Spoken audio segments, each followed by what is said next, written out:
And welcome. You are here with Kenny and I live back at the drawing board for another week of our Masters of the Universe challenge. We are traversing through the realms of Masters of the Universe as we do one character at a time. And we are now up to the big boy, Skeletor, today. And joining me here live is Kenny Calderone. How are you, Kenny? Doing well, Will. Good morning, good afternoon, and good evening to everybody joining in on the stream. Appreciate you guys hanging out with us. Today we're jumping into some flat colors on Skeletor. The man with the plan that always fails, Skeletor. There's going to be a lot of meh happening today. So those who are joining us for the first time, Kenny and I do these challenges to keep our hand constantly improving and practicing. It's great to have a theme. This is one of our themes, one of many themes that are down the trail. And you are very welcome to join along with us, draw along with us. We'll post your pictures up as we go in the live stream, but also feel free to share it on our Facebook site, which is the Artists of the Universe. I'm going to be guilty in saying that I haven't done much updating on there lately, but we will certainly put it up there as we do it. Chris Borman joins us. How you going, Chris? It's good to see you. How's it going, Chris? Thanks for coming on out. So, Kenny, talk me through where you're at today with your Skeletor process. So on the last stream, I managed to get in all of my pencil renderings, some details where I mapped out where all of my shadows are going to drop, my midtones and so forth. Yeah, I added in like some ghost faces. nice. The vortex that Skeletor is coming out from. Yeah, that was good. And looks like the spirit of Grayskull stuff. Yeah, cool. so I'm gonna prep it now with my kneaded eraser, pull out some of the graphite, and start laying in some flats. Nice one, excellent. So when you say flats, what are you're choosing to do a base local color? Base local color. Yeah, base local color because Skeletor is primarily blue. I'm gonna go in with a light sort of like cerulean, right? As a base. Some navy blues, and then I want to use a lot of like pastel colors for the vortex and the portal, so that the majority of the color palette that I'm aiming for is going to be really, really cold. Yeah. But I think it'll sort of like complement a lot of the blacks that I'm going to be adding into some of these, because I'm getting more light pushing from the background. So obviously, your light source is coming from the portal on the other side. Are you going with like pure sort of bright colors, or are you going to go with darkness? Because you can go either way, can't you? So I could go either way. So it'll be the portal and then the ring of the portal. Yeah. Right. Yeah. So I haven't decided like what opposing colors I'm going to use. I may go with a bright color for the portal itself. Yes. So that I can go with like maybe like a green. Yeah. For the rim, right? And then that'll bounce off of the blues and purples here with Skeletor. I don't know. I'm gonna just kind of lay in my flats and see how I feel about it. Right, a bit of improv, a little bit of jazz. Yeah, a little bit of jazz. I got my color wheel open up on the screen, so I can reference some complementary colors. We're gonna see how it goes. Play it out. See what happens. Keep the body guessing. That's right. Well, I did a bit of a redraw from last time. I had a bit of a hiccup with the last one. Sometimes when you get through a drawing and you've battled and battled and battled, you get to the end of it and you go, it just doesn't jive as much as I want it to. And that's how I felt about the last Skeletor. Now, I didn't throw it out. I've still got it. I've still got the last drawing. But I wanted to redraw it. I wanted to include more background, and I wanted to be able to Right. include his ram, the chaos staff, which is what it's called, the ram's head staff. So I did want to include that. So I guess including the same pose, I just shrunk it a bit and moved it up, and just refined, I suppose, some of the angles. So I made his head look up a bit more than it was. It gave it kind of a sort of a Caravaggio sort of classic posing in, I guess you could say. It's Skeletaggio. But so giving it a kind of looking up, like, you'd almost see looking up at the angels coming down, and that kind of classical pose. But anyway, so a bit of Grayskull, bit of the torn Grayskull flag in the background. It reads great. Well, let's see how it plays together. I'm going to go with very cool colors too, like you, including the Grayskull stones. So it's going to have that kind of greeny sort of stonework happening throughout. It was a bit of a like a turquoisey kind of, Yeah. like a dark turquoise kind of vibe. Yes, you're right. It mixed in with a lot of cool blues in there as well. Yeah.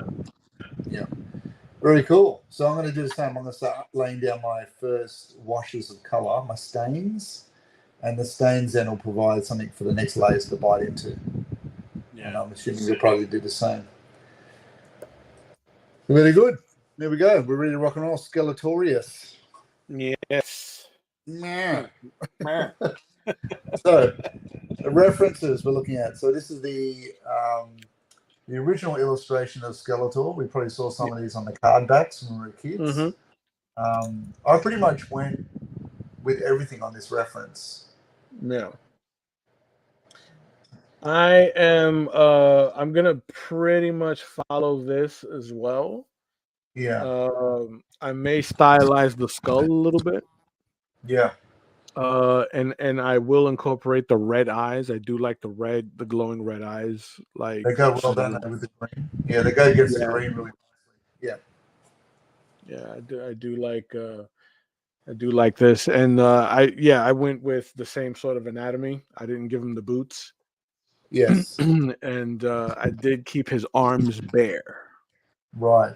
So, bit different to He-Man, where we felt like the flesh gauntlets, the flauntlets, were not really the flamulets. We're not painted correctly. I kind of think that these ones were meant to be grown out of his skin. Yeah, I think it works. I mean, because it's the whole creature vibe, the whole creature aesthetic. Yeah, I think it works for the character. Yeah, I agree. Even I don't know about the abs. Now it was pointed out last chapter we looked at his ab situation. Yeah, it's a bit confusing, but that's okay.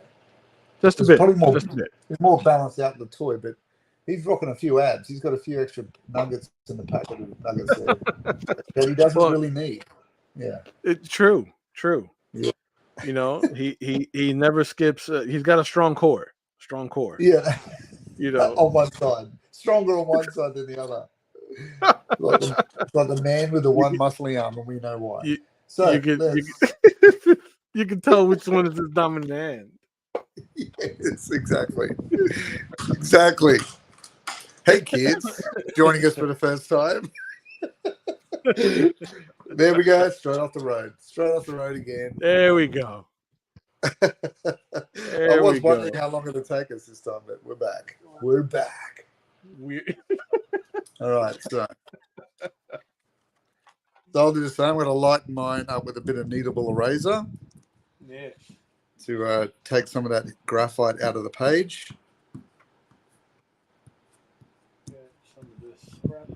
Notice that neither of us did the sword. That's interesting. Yeah, because I mean, we did the He-Man sword. Merman had a sword. Yep. Enough of the swords. Yeah, I think this is the first character that that we did that has a staff. Yeah. And does Evil Lynn has a staff, doesn't she? Evil Lynn's got a staff. Yeah. And Sorceress, I think, has a staff. Yeah. But I've got a sword hilt sort of sticking out behind his, kind of behind him a little bit, but yeah. generally it's just going to be the chaos staff, which I'm not really even sure what it does, but I'm sure it does some cool stuff. It creates chaos. Not enough for him to win anything, but No, clearly not. And Andrew is joining us here today. Andrew. It is Sunday. Yes, it's Sunday, Andrew. Yes. Welcome. Sunday morning. Sunday. It's Saturday night here stateside. Get some of the scrap paper going. So I can test some colors out here. That's a nice one.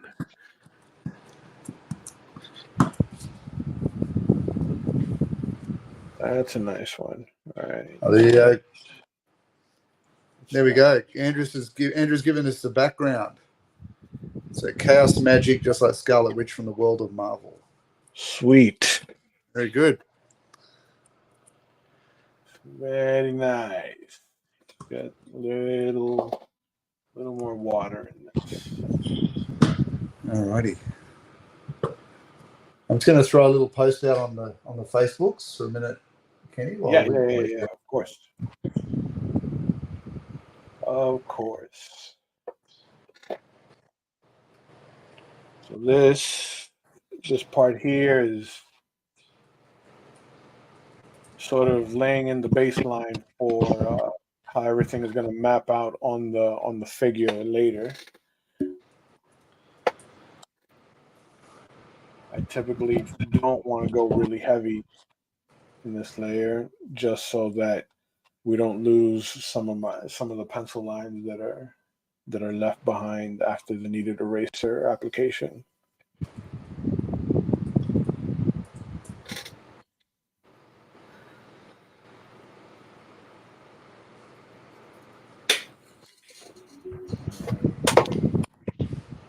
Reading thousands and thousands of comic books is finally paying dividends. You can say I wasted my lifetime. Thousands and thousands. Yeah. Well, I mean, it's paying off. It's paying off. It's an investment. They were all wrong about us. That's it.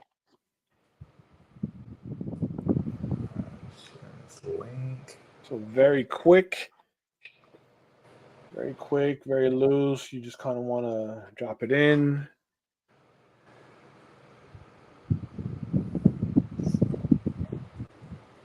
This might be kind of wet, like too wet, but we can work with it. Kind of move it around, work it into the two-sided page.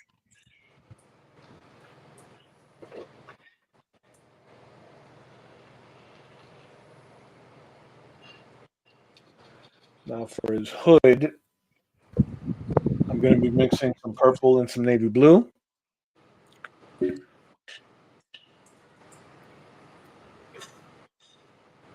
All right. Andrew says, sure, I don't know what the sun looks like, but I have an extensive understand of made-up comic book nonsense. Perfect. Sometimes that's all you need. That's all you need, Andrew. That's right. Reality is overrated. All right, let's get some color going. Use a bit of this purple.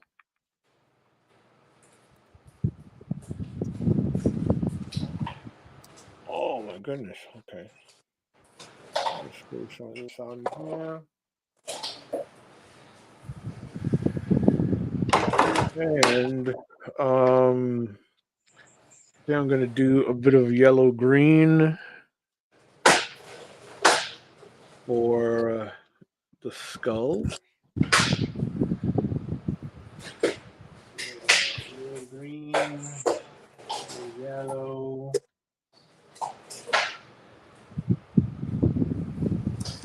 She was a little too pale.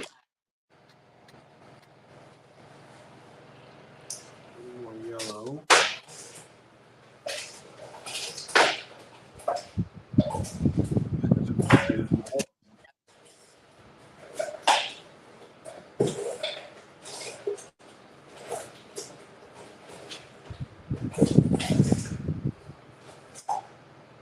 was better. Here, just with a little base. I might do a bit of cerulean as well, I think. Yeah. Yeah, it'll go nicely with a bit of Prussian blue. Ooh, yes.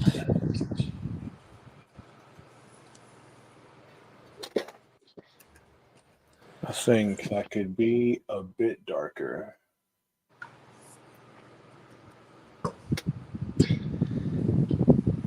That up with a little bit of white. That's a perfect color right there. That's what I'm saying. That blue. Perfect. Indeed. Indeed.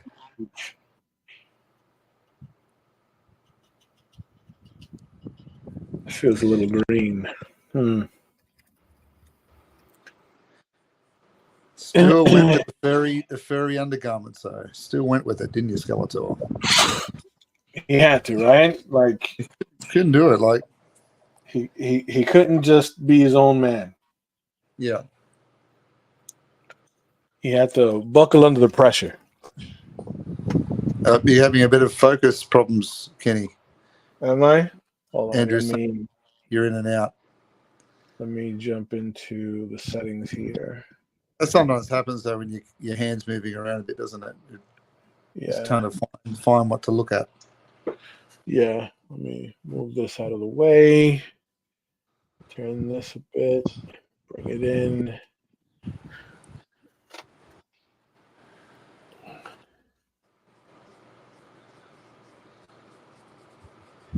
So I'm doing a very, very thin sort of wash without putting too much water on my picture because I don't want the paper to cornflake. Yeah. So I'm just doing a very thin wash over it, moving that gouache around with a brush, pushing it into its dark areas just to give me a nice layer. It does a couple of things. Number one, it gives it that area for us to paint on top to bite into, but also it helps you to sort of see, now that's in color, whether your proportions are what you thought they were, whether your composition is what you thought it was. Yeah. Start committing too much to it. So Andrew says those Skeletor straps are a bit of a tease. Gives the fans a thrill with some peekaboo action. It's got to be a bit of harsh. It's got to be a bit of harsh wear, though, isn't it? Like, I mean, it wouldn't be easy to wear those straps. Do you read them as leather, or do you read them as something like steel or something? I read them as leather. So, Yeah. like, imagine that leather strap with the buckle, like, smacking you in the knee. Yeah. You know, while you're on a horse. I couldn't do it. I couldn't do it. You know what I mean? You're being flogged. Yeah. Flogged in the thigh. He's angry all the time.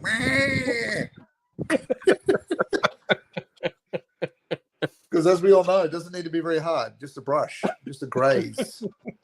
Just a graze, and you're down for the count. Like, you're out. I'm telling you. Those of us who have had kids with those little toddler shoes, bang, it's over. You're down. Dad's down on the ground. You're down. Done deal. Done deal. See you later. I'll see you in an hour when I manage to get off the floor. Done deal.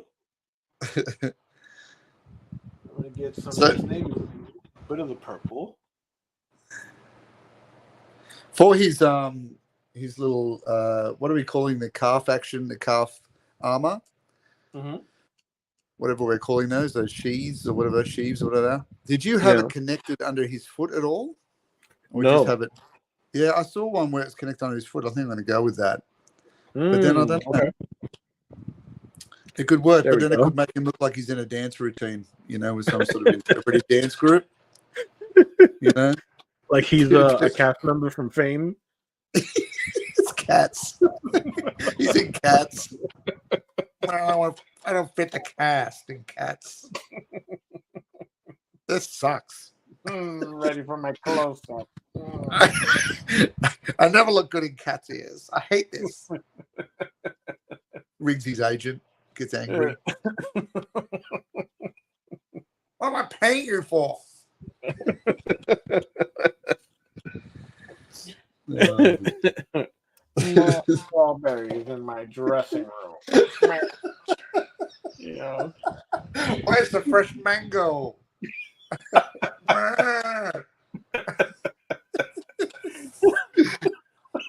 Got these delicate needs. Like his dressing robe can only be like velour or something, you know. I get cold. No. His little blankie. You remember the blankie last week? Could have had the velour It gets blankie. cold.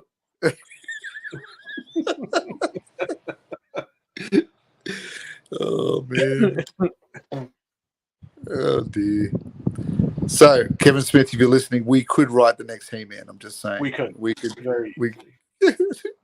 Very easily. And we most likely could do some of the voiceover ourselves. Right.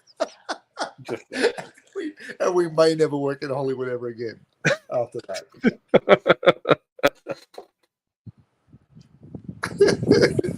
I'm telling you. Yeah. I agree, Andrew. Those steel straps would be rough. Like, and cold, man. That would be cold on those cold mornings out there. Like, whew, cold steel down in that area. Even the thigh. Like one touch of the thigh with the cold steel. Goosebumps.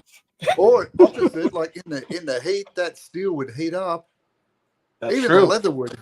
Imagine the leather with that little bolt at the end of it rolling over. It's like getting on the car seat in a 40-degree day. Like it's you know. Oh yeah. It's gonna burn. It's gonna leave a scar. I think he does it intentionally so that he can stay angry. Right. It fuels my hate fire. My hate fire. It fuels my hate fire. Not just fire or hate, but hate fire. Combination of things I hate.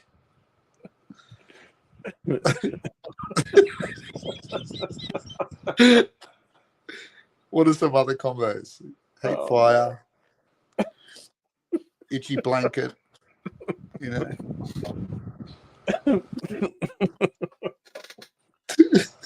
Oh man. My hate fire. The hate fire. Love it. Ooh, that needs a little more purple. A little more purple.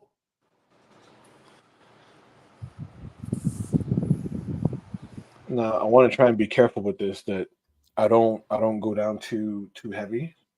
Yeah. To where like I lose a lot of my pencil work under it.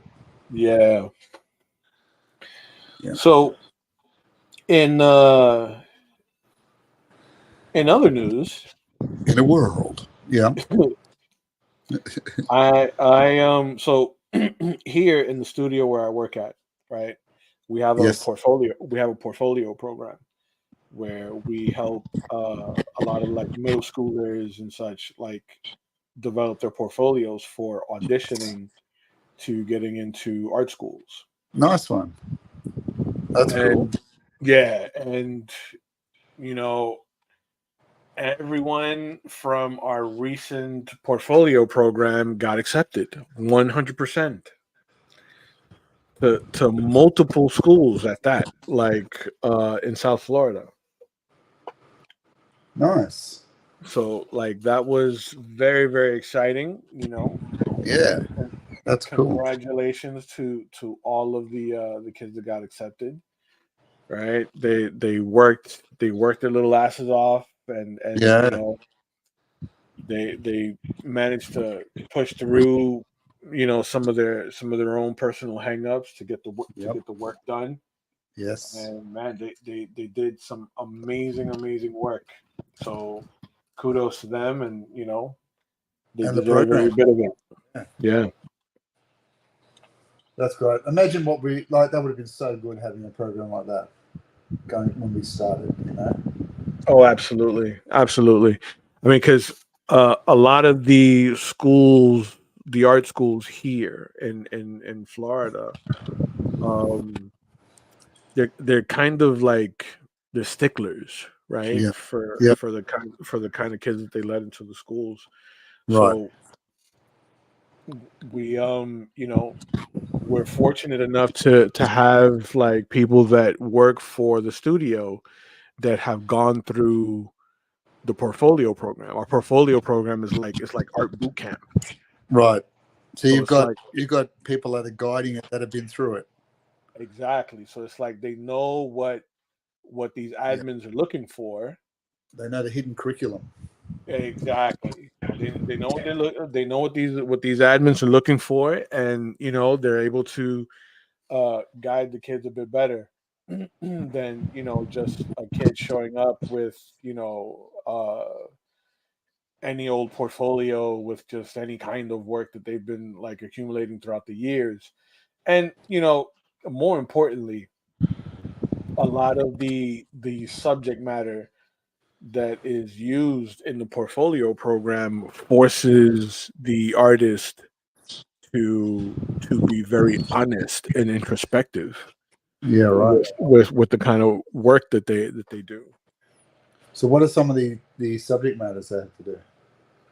So, like one of my favorites actually is illustrating a collage of things you love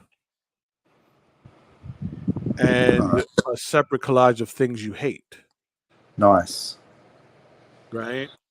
And some of the compositions are mind blowing. Like there are things that me personally I wouldn't have thought to use as a composition for some of these subjects, right? Like Yeah. there's one that really impressed me, right? And this kid drew a row of students in a classroom, right? Yeah.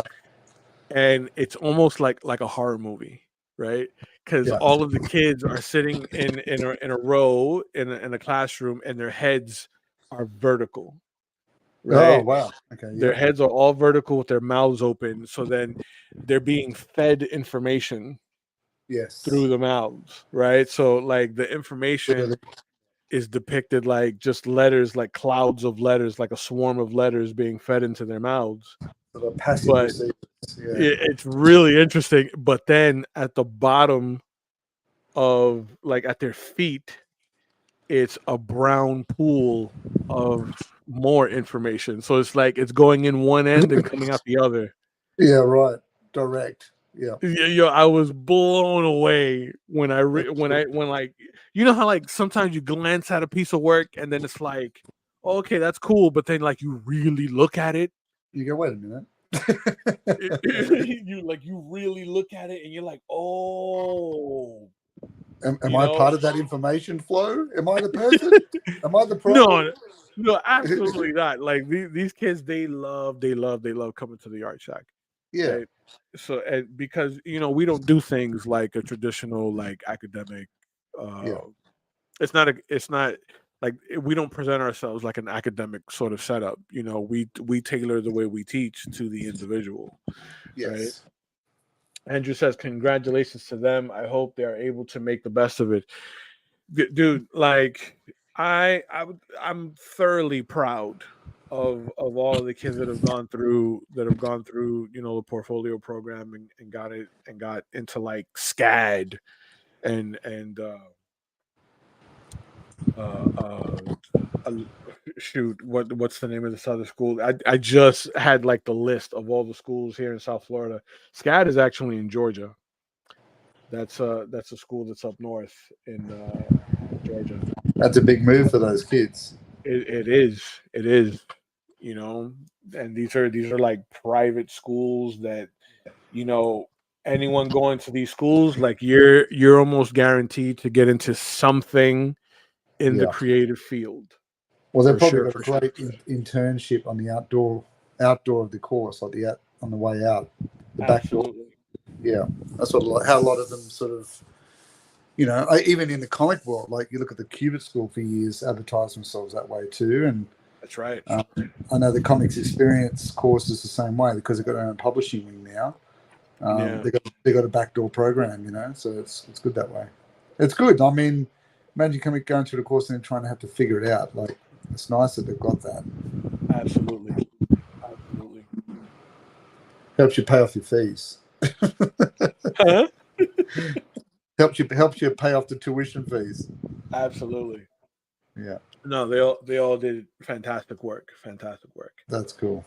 And the themes are done to where you you have to illustrate something that is unique to you. You know what I Right. mean? It's Yeah. like it's different when it's personal. Yeah.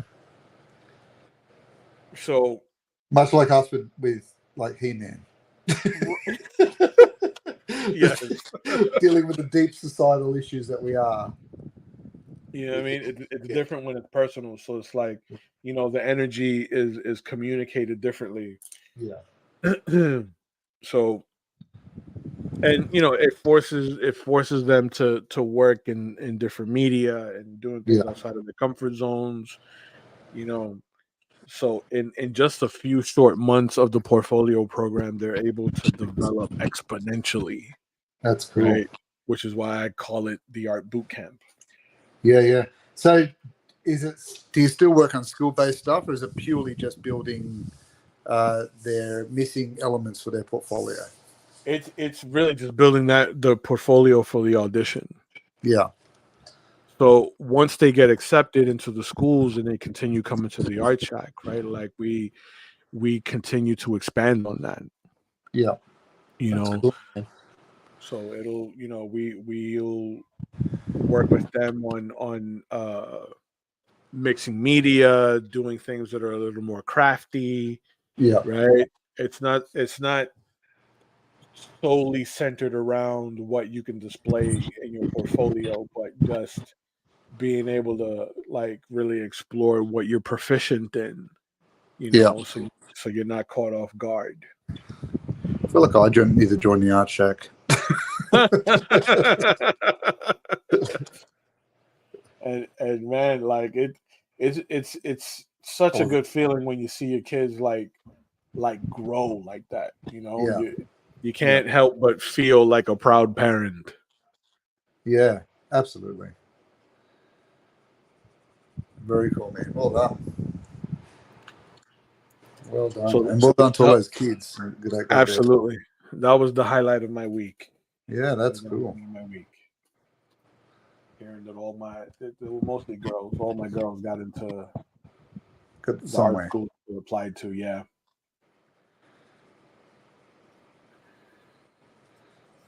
I think I'm about ready to move on to the vortex. These are some flats, some light flats with some negative space in between.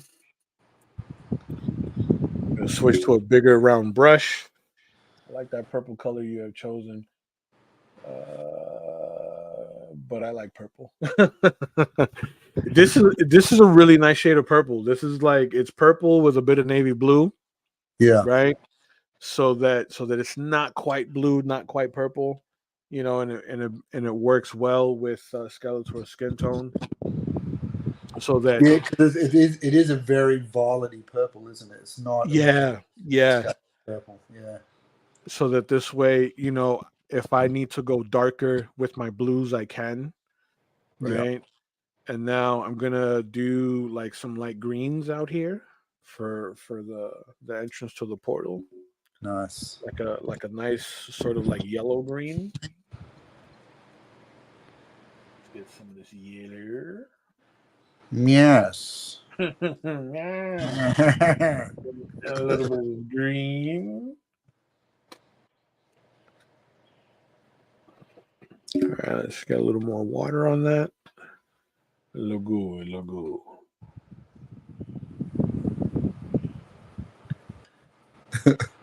So how's your week been, Will? Sorry. How's your week been? It's been good. It's been really productive. like I was talking to you off air, made some good sort of startings. I'll announce those once I actually start it, which is always, right. I like to Yeah. before I tell everyone what I'm doing. Right. But yeah, it's been a good week. I've had some nice sort of,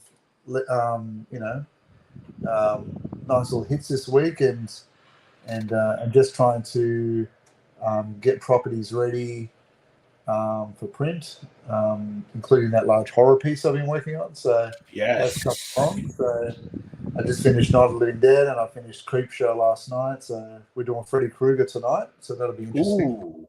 The big Freddy, the Fredster. Yes, And sir. yeah, and then just had a chat to a writer buddy of mine, and we're about to start a little bit of an independent book at some stage as well. I like it. So that's the one you and I talked about off air last week. Yep. So that'll start soon, and yeah, so I guess it's really this year, like 2024 for me, is building product and doing commissions, and I guess working on some of those other new fields that I hadn't previously worked before. So Yeah. it's been good, but a lot of teaching this week. There's been a pretty heavy teaching week, which has been good too. I like doing my teaching, and it's good to see some of those kids that I teach sort of start their projects. I mean, you started learning about stretching canvases and priming and all that stuff that sometimes we as artists take for granted because we know how to do it. Right.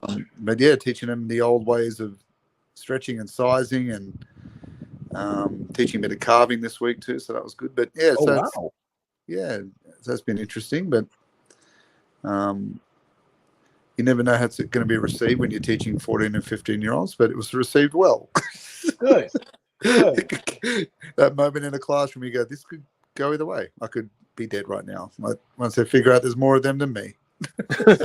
No, that's good. I mean, it's always nice to see to teach teenagers in particular, right? Like the preteens into the teens, right? So when you teach them something that requires them having to like concentrate and focus, and then you see them just kind of like take the reins and do it on their own. There's a Yes. sense of achievement to that. And I think once they discover too that beyond the digital realm that we live in, or they live in more than I do, but they live in that, there's a real soothing element to when you're creating art that's not based in the 3D.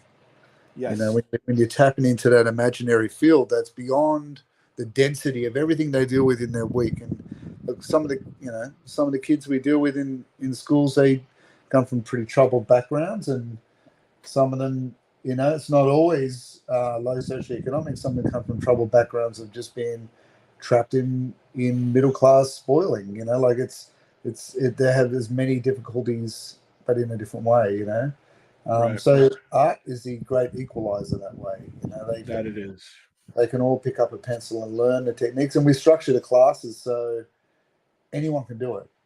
I'm doing a lino printing course at the moment with the kids, and they etch and carve out of the lino, but it's structured so that you don't need to know how to draw to do it. Like I've set everything up with light boxes and carbon paper, and anyone's accessible to it.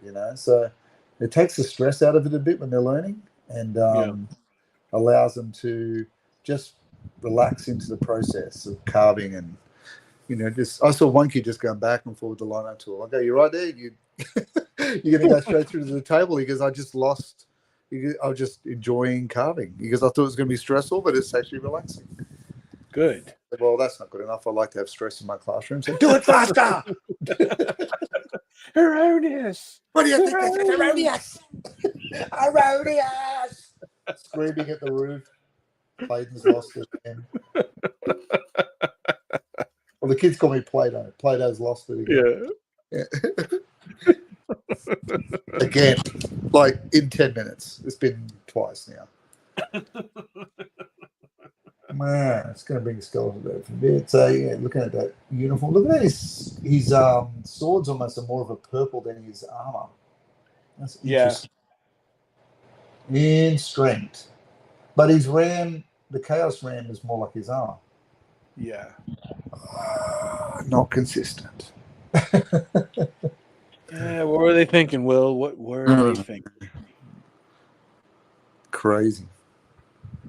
But yeah, been a good week. So I got 2 weeks before Easter break. So Nice. do you have break from the art check? Do they give you the Easter time? During that week, no, because during the day they'll have like spring break camp, Right. but my classes are in the evening. Okay. So what Tuesday, Wednesday, Thursday. Yep. My classes are in the evening after 7 p.m. Yep. and then Saturday in the early afternoon. Oh, right. So you've had it today. Yeah. Yeah. Very cool. So they keep me pretty busy at the shack. Oh, look, if I live close, I'd send my kids to you, man. I mean, it'd be a great experience Oh to man, learn under your tutelage. that would be fantastic. Yeah, you'd be ringing me and saying, listen, there's a bit of a behavioral issue. They keep eating the clay, Will. They keep They're eating eating the clay and they're talking about odd random things like their father does all the time.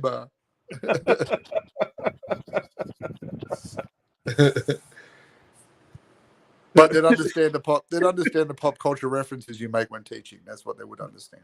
There you go.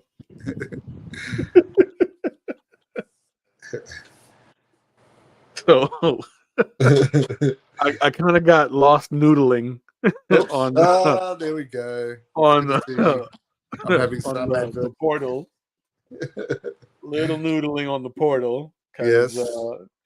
With this big round brush, it was really fun, sort of like blending the greens into the yellows. Right. So for those joining us for the first time, the definition of noodling is to work an area up, building layers on layers, and potentially staying there because it's safe. Indeed. Ergo noodling. Guilty. Yeah. Yes. So, and I can say that because I do it all the time. All the time. All the time. I am the king of noodling. All the time. Now, I'm going to bring up a contentious issue, Dr. Kenny Calderon. Okay. The good doctor. This week, I have noticed, not that I get involved in this stuff, but I have noticed online an explosion of commentary on AI art. Yes. Have you noticed this? I have noticed this. I've had conversations about this because I have colleagues on both sides. Yes. Right. It's very, very divisionist, isn't it? It's almost. It really is. Yeah. It's creating a separation in the community a bit. Now, I will say one thing though. Just one? A few things. Okay. All right. Right. We could never run a proper forum. We couldn't I run know. anything like that. The White House? No, we couldn't be there. It'd be too dumb. We'd end up stuffing something up. We make a stupid commentary in the background all the time. Yeah. We'd be those guys off Top Gear just laughing. Just laughing insanely with the wind blowing them around.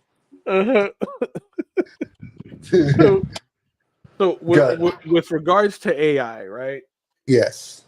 In this particular situation, right, in question, the individual. Are we talking about a certain competition that was just won? Yes. Yes. Right. Okay. Right. The individual claimed to not have used AI art. Oh, right. I did not know this.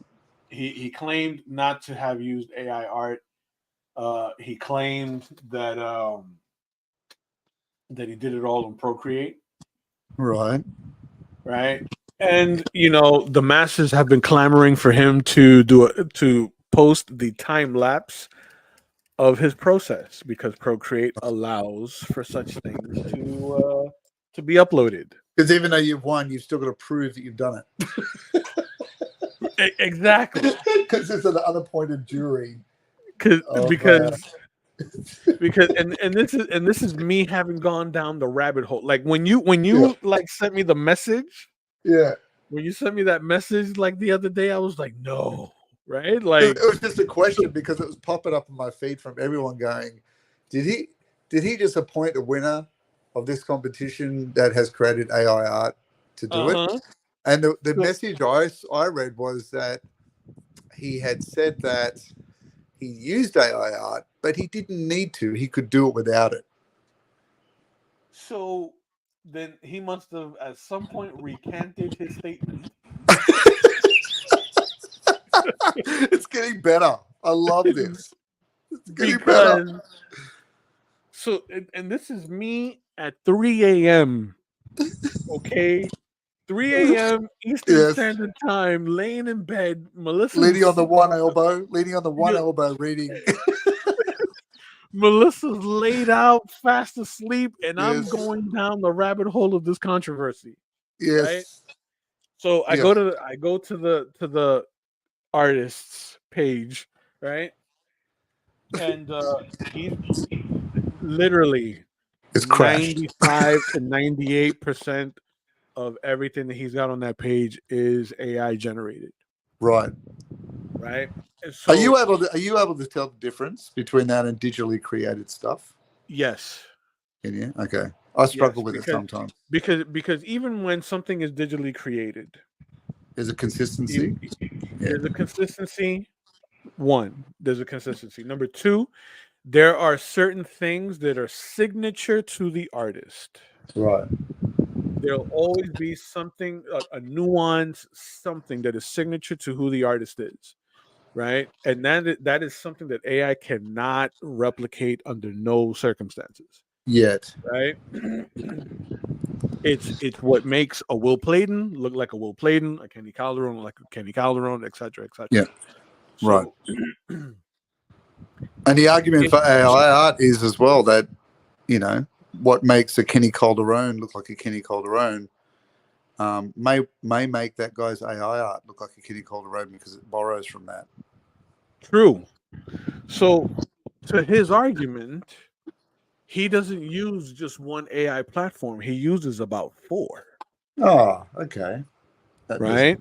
Change anything. So, like when you look under his posts, when you look under his posts, he actually tags the AI components that he used to build the final image. Right. Now, I get and I support the use of AI to expedite a project. Right. Not for the AI art to be the project, but to expedite the production process of a project. Say, for example, you're under a tight deadline, you need to come up with a composition for something, you punch in a few prompts and then boom, right? The machine spits out something that you can use. Okay, cool. In that regard, that is acceptable. Right. However, when you're using different AI programs just so you can drop those layers in Photoshop or in Procreate, and then you add your little subtle tweaks here and there, that doesn't make you the artist. That makes you a glorified scrapbooker. You know what I mean? Any views and opinions, please email Kenny Calderon at Wilding Studios at gmail.com.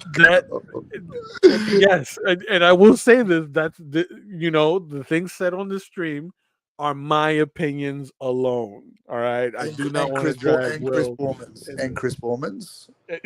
AI just needs to learn to noodle. Yeah. Yeah. That's it. That's the only difference between us and AI. Chris is the noodle factor. Is the noodle factor. So, I personally mhm, I agree with you, Kenny. And I look, here's the thing: is that I see a lot of people getting really angry over it. Like, I don't judge them. I mean, if that's their thing to be angry about, fair enough. Like, there's a lot. I don't know whether it's a lot of fear. I don't know whether it's a lot of just maybe ego a bit, in terms of who are they to say that they're an artist. I right. hear a lot of that conversation of that's not art. I've This heard is it too. art. You're not an Yeah. artist. Um, but I suppose I hear the saying, like, I'm like really aggressive ones. Like, if you don't like this, my opinion, get off my get off my Facebook and unfollow me and yada yada Yeah. yada. And like almost saying, well, then go die, kind of stuff too. Like in Yeah. response to it, like, geez, calm down. Like it's. I mean, it's. I suppose I'm old enough to have seen the fear that came around Photoshop when it came out. Right. You know, um, obviously it didn't have the same borrowing ability that AI art does. Hmm. Um, but here's the thing. Here's the big separator for me, and it's no different to the world of digital creators. Which I look at digital art and I like it's beautiful. Like some creators I see doing digital art, like like Rob Powers, like beautiful work, like bright Right. colors, really bold, like really cool stuff. Um, but the separator for me always as a traditionalist, and I say that not in my viewpoint, but in just how I'm trained and what I do, Right. is that people will buy my original art and put it in a frame on a wall and put it on a wall, but they won't do that so much with a digitally created print. And it's because what you do is a one-off. It wasn't Yep, copied or yep, replicated. There's no master file where right, they can hit a button and copies come out, right? yep. And it's been human created, like the human hand has done it. Um, Mistakes and successes are all on that one thing.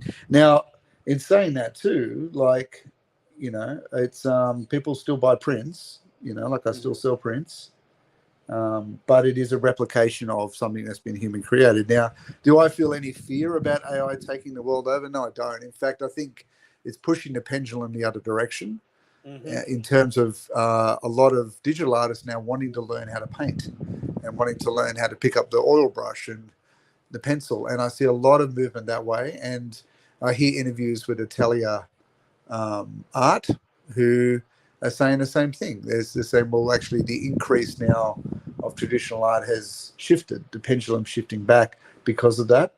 Right. Um, I feel a lot of people are moving from digital books to physical ones again. Like Yeah. it's I think the more we move down a digital rabbit hole with stream television, everything's digital, everything, people, there's something in them yearning for the physical, yearning for something that has a different vibrational frequency, that's Right. different to an AI created thing. So, yeah, it's dirty that I suppose some AI artists are trying to sell that art as theirs when it borrows from everyone's art online. But I guess we all knew that risk when we started putting art online, like it was going to be taken somewhere or borrowed by something. Right. So I guess I reason it out to myself as well. I can keep creating. It won't catch me. That's right. It won't, And and it won't catch me. and that's why I have no fear of it, like sort of taking over or anything like that. It's because you know as an artist, I remain a student at this craft. Yes. You know what I Yes. mean? I do. And Absolutely. as a student of this craft, I make it a point to keep that muscle sharp.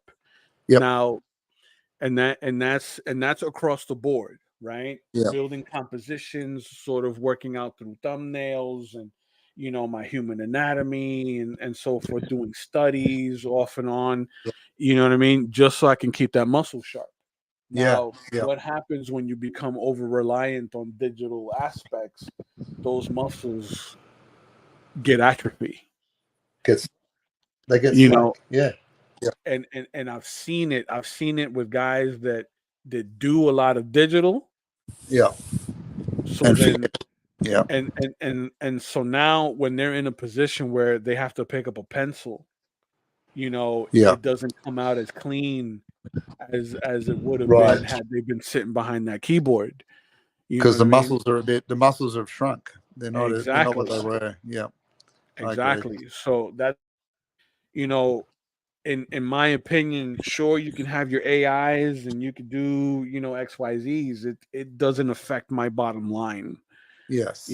because at the end of the day, what I do and how I do it will outlive, anyone punching in prompts into a field, Right. to see what the machine spits out. Yeah.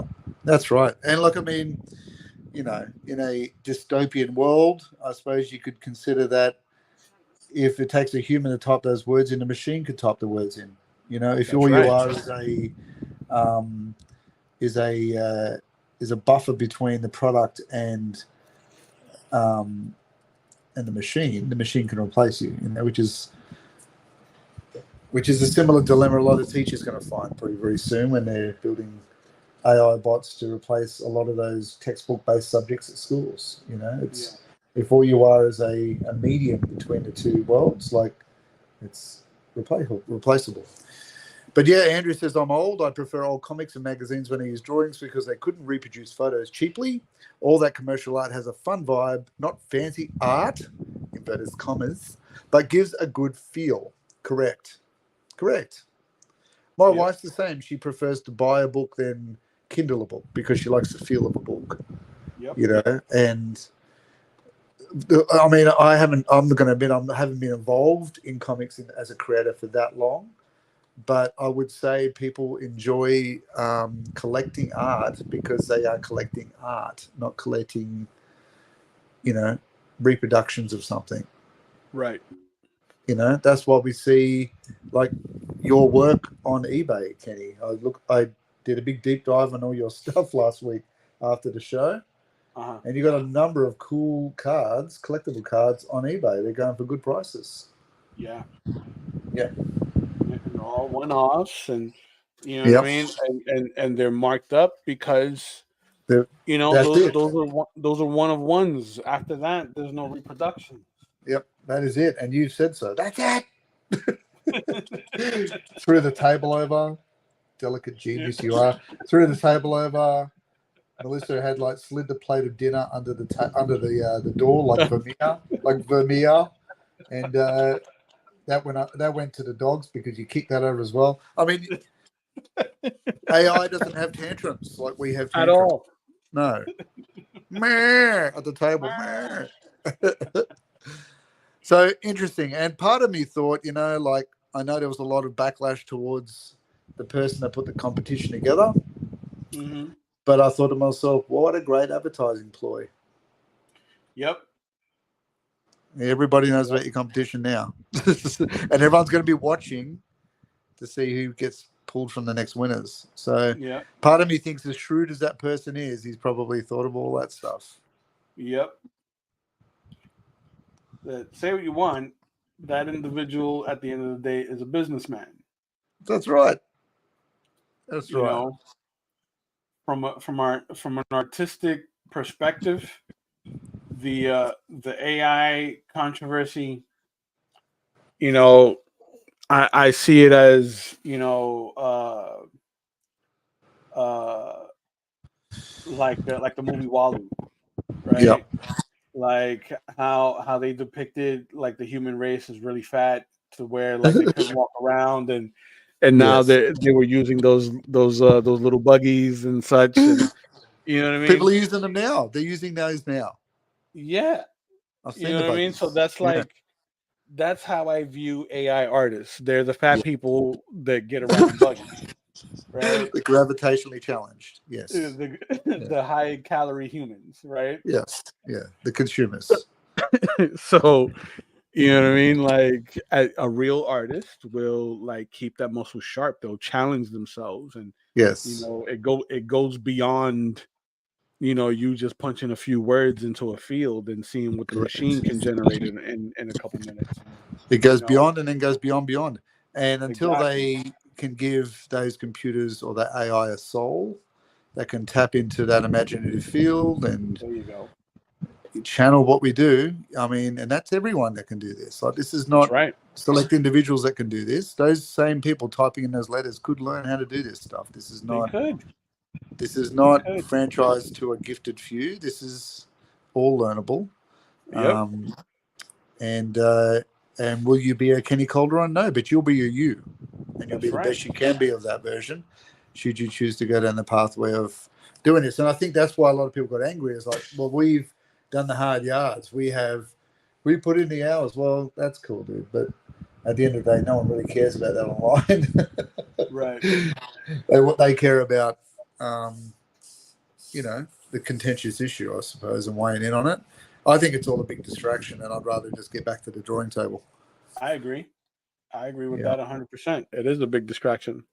Yeah, like how much time was spent typing and arguing. Like, people are arguing relentlessly all week long. I was like, dude, how much could you have created in that time that you make yourself feel shitty having these arguments? Like, pointless. But anyway, he wasn't going to change his stand on it the more you argued about it. Yeah. It's interesting. But, we'll see what happens. I mean, the last convention I went to, I guarantee you, there's a ton of AI prints up on the walls. And I saw maybe one artist in Artist Alley doing physical artwork. Well, so that's every con that I've done since the AI controversy began the great AI has like completely like not accepted AI artists whatsoever. Yeah. Like, well, especially AI publications, but right, exactly. It's a tricky one. It's a tricky one to monitor. I was there with my kids, and one of my kids said, "Oh, did you make that to the artist?" And they went, they couldn't answer. Yeah, there you go. And because the work had been borrowed or used or whatever else. So it's an interesting time we live in. I think the best advice I'd give any artist is go do your own stuff. Just be your own. Exactly. Just do the work. Get in the chair. Just get in the chair and put the time in, and you'll outlive it. You'll be untouchable. Do the work. Yep. Just do the work. I saw a lot of people saying, "Oh, well, comic companies are going to be replacing artists with this, and they've been waiting to do this forever." I doubt it. Well, I don't know about that, because that's a very cynical view. I think comic companies value a physical artist that can sit there at conventions and sign the books and talk to the people about what they're doing and have good conversations. Like, of course, it's great PR. Yes, it's insane to think that they will replace that. Yeah, but who knows? Who knows, man? The way I see it, I love what I do too much to allow it to deteriorate. Yeah, because I'm feeling lazy. Yes. Andrew says, reminds me when Roy Lichtenstein recontextualized classic comic book art to create his art. Yes. Boom. He is the old school AI trained on other people's art. Yeah, I suppose the idea of appropriation, which is what they call it in the art field, when they directly borrow something and reproduce. Although Lichtenstein got in a bit of grief over that because it was a direct rip-off and made millions, and the poor artist died poor. So it is the original artist died poor without any recognition. So yes, I agree in some respects that he was the original AI. There is, I suppose, I recognize people's feeling that AI art is a bit of a sinister beast in itself, because it allows people to type in words and come up with something that other people have spent years toiling away. So I can understand people's frustration with compassion. It's something I don't choose to get involved in, because I think sometimes my feeling is, Kenny, and I know you feel the same way, is that if you deep dive on other people's anger and frustration, it doesn't solve the problem. It just makes you feel garbage all week. Yeah. No problem solved from where it started. So my feeling is move forward, create more, and be better. That's it. That's it. I got an 18-year-old kid in my class that, like, he's a cartoonist, right? Yeah. And he tends to get so fixated on building his following, Yes. right? That he's not really focusing on what's important. Right. And I tell him, look, the following will come. Build it and they will come. Like, produce, Yes. focus on your work, get better, Yes. like get faster, get cleaner. The Right. the following will find you. It's that ego part of our brain, I suppose, where I see artists get caught in the glorifying comments like, oh, look how great this is. Yes. I'll feed off the dopamine. Then I'll Mm-hmm. come back again in a few minutes and try and get it again. It's an addiction. Mm-hmm. It's an addiction. I've even seen comic creators and artists that do that when they're very professionally consider living off the dopamine. Yeah. Painting the same old things over and over. But in saying that, we all love a good review, but you got to keep it in context. Absolutely. That like one of my other kids, one of my private students, he's going to the Kubert School in Jersey. Ooh. Yep. And he every so often I gotta like talk him off the ledge. You He's take the watermelon like, up there with you. I got the watermelon. yeah, This is what happens. he's To the Mel Gibson from Lethal Weapon. Do you want to uh-huh. do it? Do you want to? Let's do it. He gets nervous and he's like, "Oh, is AI gonna take over?" And I'm like, "Dude, what do you?" Look, to his respect, he's still relatively new on his art Yeah. journey. Yes. So I'm like, dude, what are you worried about AI for? Tighten Yeah. up your anatomy. Like, Yeah. focus on doing your hand studies. Don't worry about Yeah. the machine. What's Pick up that? the pen. What's that great Jim Rohn quote? Don't ask for less problems, ask for better skills. Mm-hmm. There you go. You know, That's a great problems. quote. The problems are always going to be there. Just be better. Yep. No diminishing attitude. For sure. Absolutely. You put that up on your board. Kenny at school. There you go. Jim Rohn. Hell yeah. Hell yeah. I've got a quote on my board in the classroom, and it's for me as much as it is for the kids. And it says, "Nothing, nothing can resist the human will when it stakes its existence on its purpose." Ooh, I like that. Right. So, if you are passionate about something, you are all about it. Nothing can get in your way. You can do it. I like that quote. I like that quote a lot. I'll send it to you. I'll send a link to you. It's good. Yeah. Send me that. I love it. You got the green in the Skeletor face and the red. Yes. So I went with a really pale mixture of yellow and green Yeah. for the skull. Nice bright red there for the eyes. Yes. So now for my shadow values around like the muscle tone, I'm going to use a forest green against this blue. Nice. So that it sort of like ties it to the light that's coming off of the portal here. Yep. Very cool. And it works well with that local color. Yes. So your portal is creating you're going to have like a glowing effect around Skeletor, like the green sort of emanating on the edge of his skin there. Not so much. Yeah. Like it'll be softer. It'll be softer here around the waist. Yeah. Maybe a little softer here between the legs. Uh-huh. I'm gonna soften here at the base of the staff, but the parts that'll be like really defined, they're already through the portal. Right. Yeah. You know what I mean? So like the softer areas will be like just coming out of the portal. So that like, you know, there's an illusion of depth. Yes.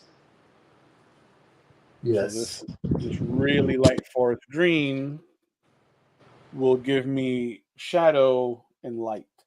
Right. And yeah, I totally see the illusion. But when I look at it, there's no illusion. It is what it is. I'm there, man. I can see him walking towards me. There it is. That's Very and cool. that's what it's all about. Yeah. Chris Borman says, my drafting professor at Penn State used to say, "You suck. You should take business."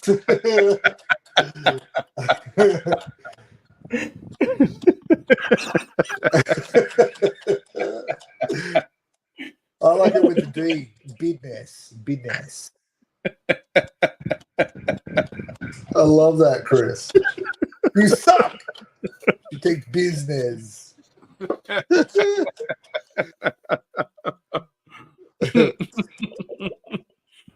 I love that it steeled your resolve to keep creating, Chris. I love that. There it is.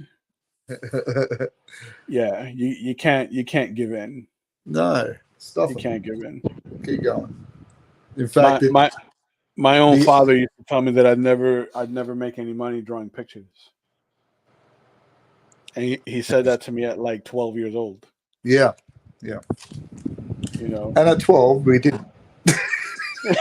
At 12 I didn't, but at 14, yeah. But at 14 in school, I will never forget this day. At 14 years old, a kid paid me $5 to draw him something. Yeah. In school, so I drew it. The kid paid me right away, and then I went home and I showed my dad the first $5 bill I ever made. Right. And I looked at him and I was like, "You said I'd never make any money drawing pictures. What is it?" I was right, and I took the money.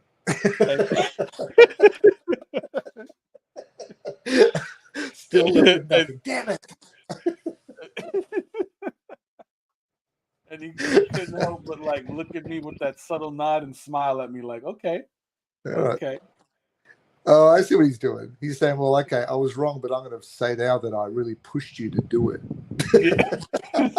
Yeah. Because I can't be wrong, damn it. That's right. Thank me, mother trucker. Thank me.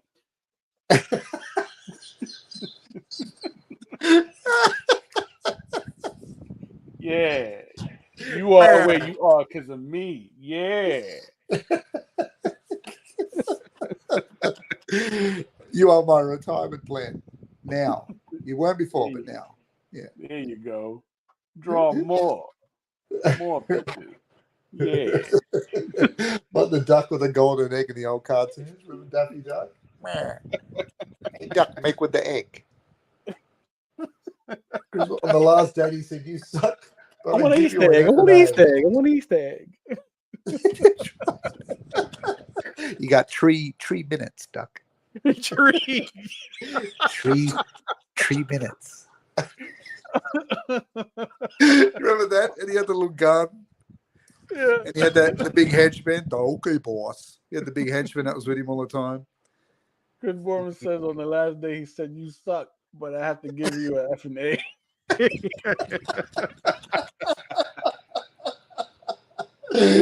Jesus. I love that he doubled down the suck. You still suck, but I'll give you a suck, but you pass. I hope you still keep in contact with him, Chris. I hope you still keep in contact. Oh man.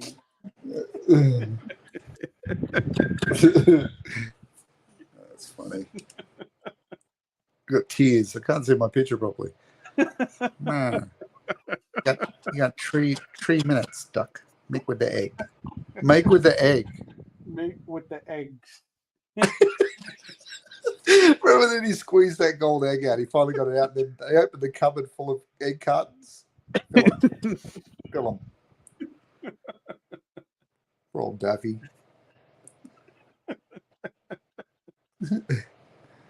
Louis and Muggsy, wasn't it? Wasn't it Louis the gangster? Yeah. Louis and Muggsy was the big guy. Okay. Yeah. Which way did he go? say something ridiculous, and he would smack him. Yeah, shut up. Yeah, that. Give him the backhand. Shut up. Shut it up. Shut up. Shut nap. Shut up. Shut nap. Shut up. Shut nap. Oh man, those were the best. Shut up. Shut nap. Okay, boss. Oh man, that's up there with one of my favorites. It was a Sylvester the Cat cartoon. Yeah. Where he was chasing a mouse in an alleyway. Yeah. It was he was chasing a mouse in an alleyway, but there had been like a tiger or a panther or something that got loose from the zoo. Yeah. Right. And you know, like, no, I'm getting confused with another one. That one was good, but I'm getting confused with another one. There was one where like Sylvester was being harassed by this bulldog. Yes, another And the one. bulldog was asking for like a steak, a T-bone steak. Yeah, that wasn't Sylvester. That was he was Claude the cat. Is that yellow? He was cat? Claude, yes. Yeah. And another then, one, man. He would unwrap no it and go, "What? No gravy?" Yes. And he had a little mouse too. Remember, it was a scam. What? He had the little mouse he kept in the sardine can. Yeah. Remember? Yes. And he used them as a scam to get the meat all the time. What? No gravy? And then he bought the. Remember, he ransomed them back to the owners, made all this cash, and then he bought the butcher store. Remember, full of meat. And he overate. Do you remember? Do you remember the ending? Yeah. And he's sitting in the doctor's office. And they go, oh, well, there's nothing we can do for him. They shut the door. And he's this massive lump of a dude sitting there on the table. And then the door opens, and it's Claude the cat and the mouse. And they go, this time we didn't forget the gravy. That's right. And they put their funnel in his mouth and pour the massive bloody 18 liters of gravy. Yes. As he's sweating, they killed him. That's amazing. This time we didn't forget the gravy.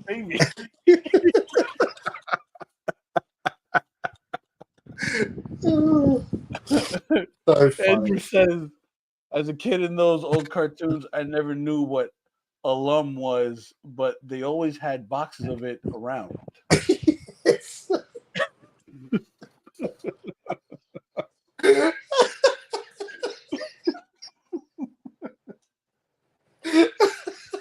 Oh man.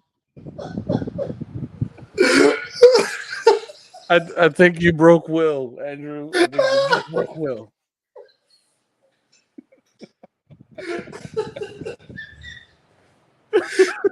He had to walk away. You broke him. Boxes, just boxes of it. Ordered in bulk. Oh man. It's always funny that we always remember and see the same funny stuff as kids, isn't it? Oh yeah. That's good stuff. That is good stuff.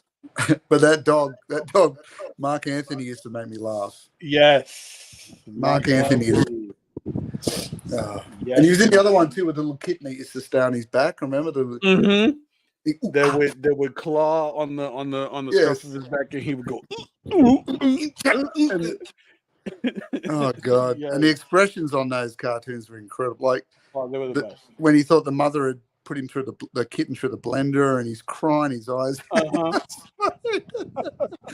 She goes, "Why the long face?" And she gives him a kitten cookie. And he gets nauseous. And he puts his finger over his mouth. He puts the cookie on his back. He passes out. Oh, so good. And I loved how the adults just showed from the calf down, the heels or the shoe. Remember when Stimpy used to rip that off, and they had like the sock garters? Yes. Oh man, yes. and sometimes a pipe that would just stick in the frame. You know. It would be it would be a pipe that would bob up and down. It would be Yes. off screen like doing this. Yes. Yeah, it could be. My wife and I saw stuff. Yes, I remember that when the male gorilla was really abusive. Yes. Kept trying to kill him. Stop scaring the baby. Yeah. And she had that real gravelly voice. I think it's the same woman that did the voice for the witch, the Hansel and Gretel witch. Hansel. And she would jump in the air and click her heels with all the bobby pins flying everywhere. Man, those are good times. Stop scaring the baby. Those are good times, man. Good So time. good. Oh gosh, the alarm got me. I nearly lost my mind. I just nearly lost my mind. Whatever's left of it, I nearly lost it. Yeah, that was so good. Look, we're having those moments in this drawing challenge. We're having moments where we're noticing boxes of alarm unexplained. It's exactly what's going on here every week. We don't know why they're making these choices. Need to find out. We're just pointing them out. Pointing them out on the journey through. Oh man. You broke my brain internet for a while there. I went down for service. Buffering. I was buffering for a while. Oh man. So I really do enjoy the way this forest green is reacting to everything here, like the blue, and then I said, let me see how it reacts with the skull, and it's giving me some really nice gentle values around the skull. Yeah, nice. That's going to look good with the red too next to it. Oh yeah. Are you going to throw a bit of that green in the dark areas of your purple? Yes. Oh, still wiping tears out of my eyes. Oh, Warner Brothers cartoons gets me every time. Every time, dude. I don't think I don't think there were I don't think that there were funnier cartoons back then. Oh man, the gorillas. The gorillas were great. Three little bears. Remember the three bears? Three bears, yes. And one was Baby Huey, the big one. I will love him and big, hug him and squeeze him. He was taller than the parents, and he had a big old diaper. Yep. And the dad was angry all the time. Uh-huh. Shut up. Smacking the kid around. And the mother was doped out. The mother was doped out all the time. Yes. Remember Myrna Henry? Like she was always off at the fairies. Myrna Henry. And she's off at the fairies. And he was just angry that he's stuck there. Like, what all the time. I'm here. Angry little dad. Oh, that's beautiful. That is beautiful. I do like that.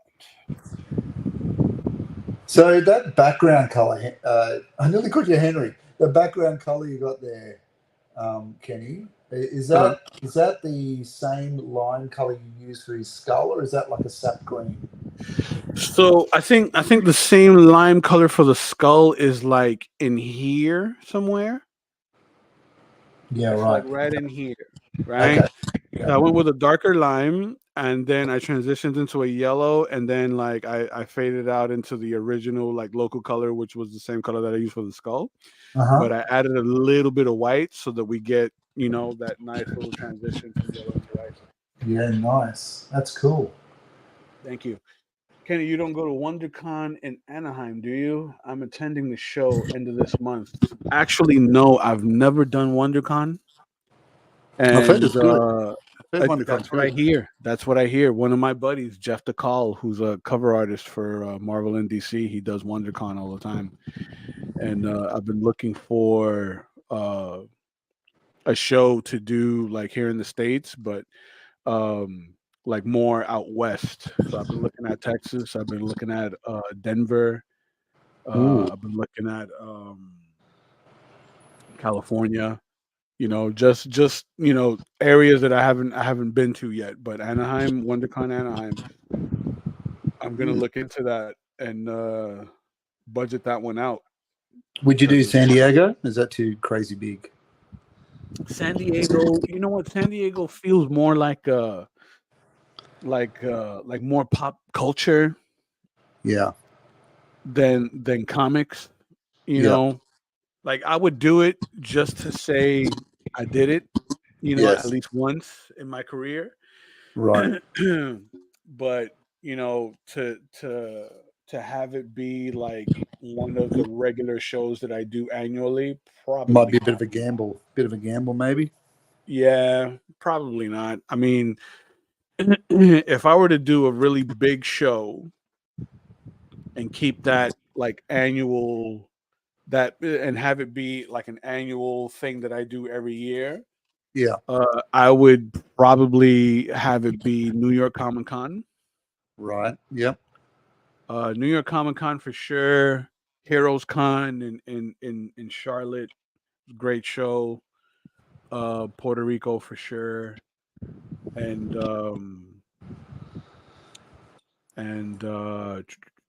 MegaCon. I did MegaCon one year, and it was pretty good. It was pretty good. What about C2E2? Would you do that? C2E2 in Chicago. I hear really good things about C2E2. Yeah.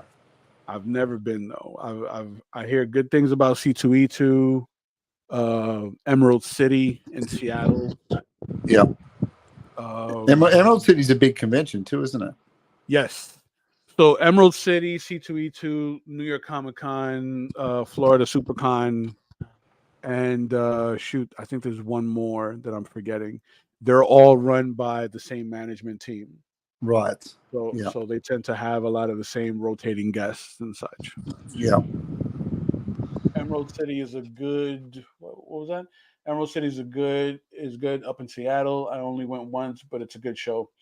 I have been to C2E2, but it has been years. A great show, but very Midwest, but great show, but very Midwest region. So, yeah, I like a lot of one of the old publishers that I did work with would frequent those shows a lot. So they were plugged in with a lot of the organizers for those events. And I would hear really, really good things about C2E2 for sure, Emerald City. Um, I don't think they got to do New York Comic Con, but definitely C2E2 Emerald City. And now, they took over Florida SuperCon, which is the real big convention that's held down here in Miami Beach. And it was decent the first year. I applied to do it again this year because I got the email, and we'll see what happens. But WonderCon is that string of shows that I've been seeing a lot pop up on my Instagram feed, and I've been curious about Yeah. it. So, Andrew, are you like tabling at WonderCon, or are you just showing up as a patron?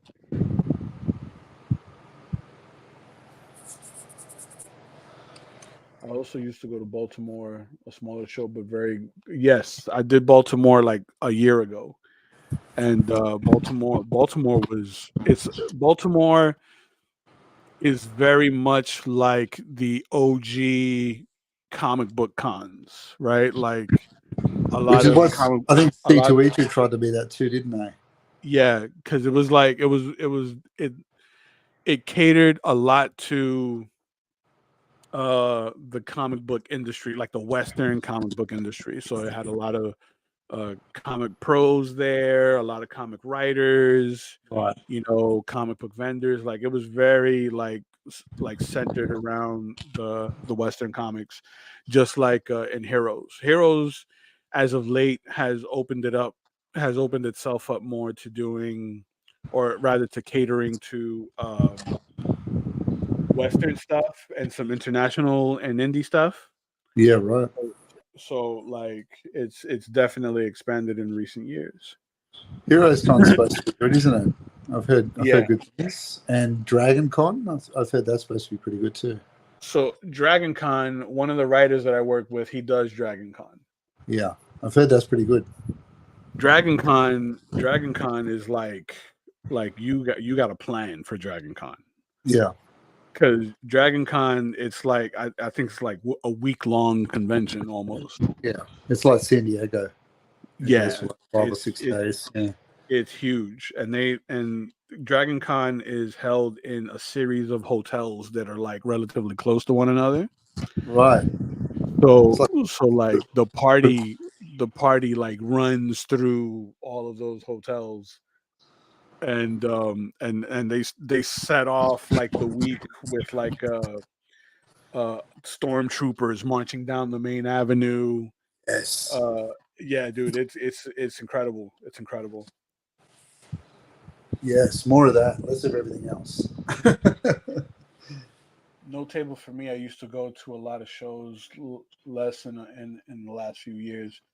I always want to go to Heroes, but never made it down there. Heroes is a great show, dude. Heroes Yeah. is a fantastic show.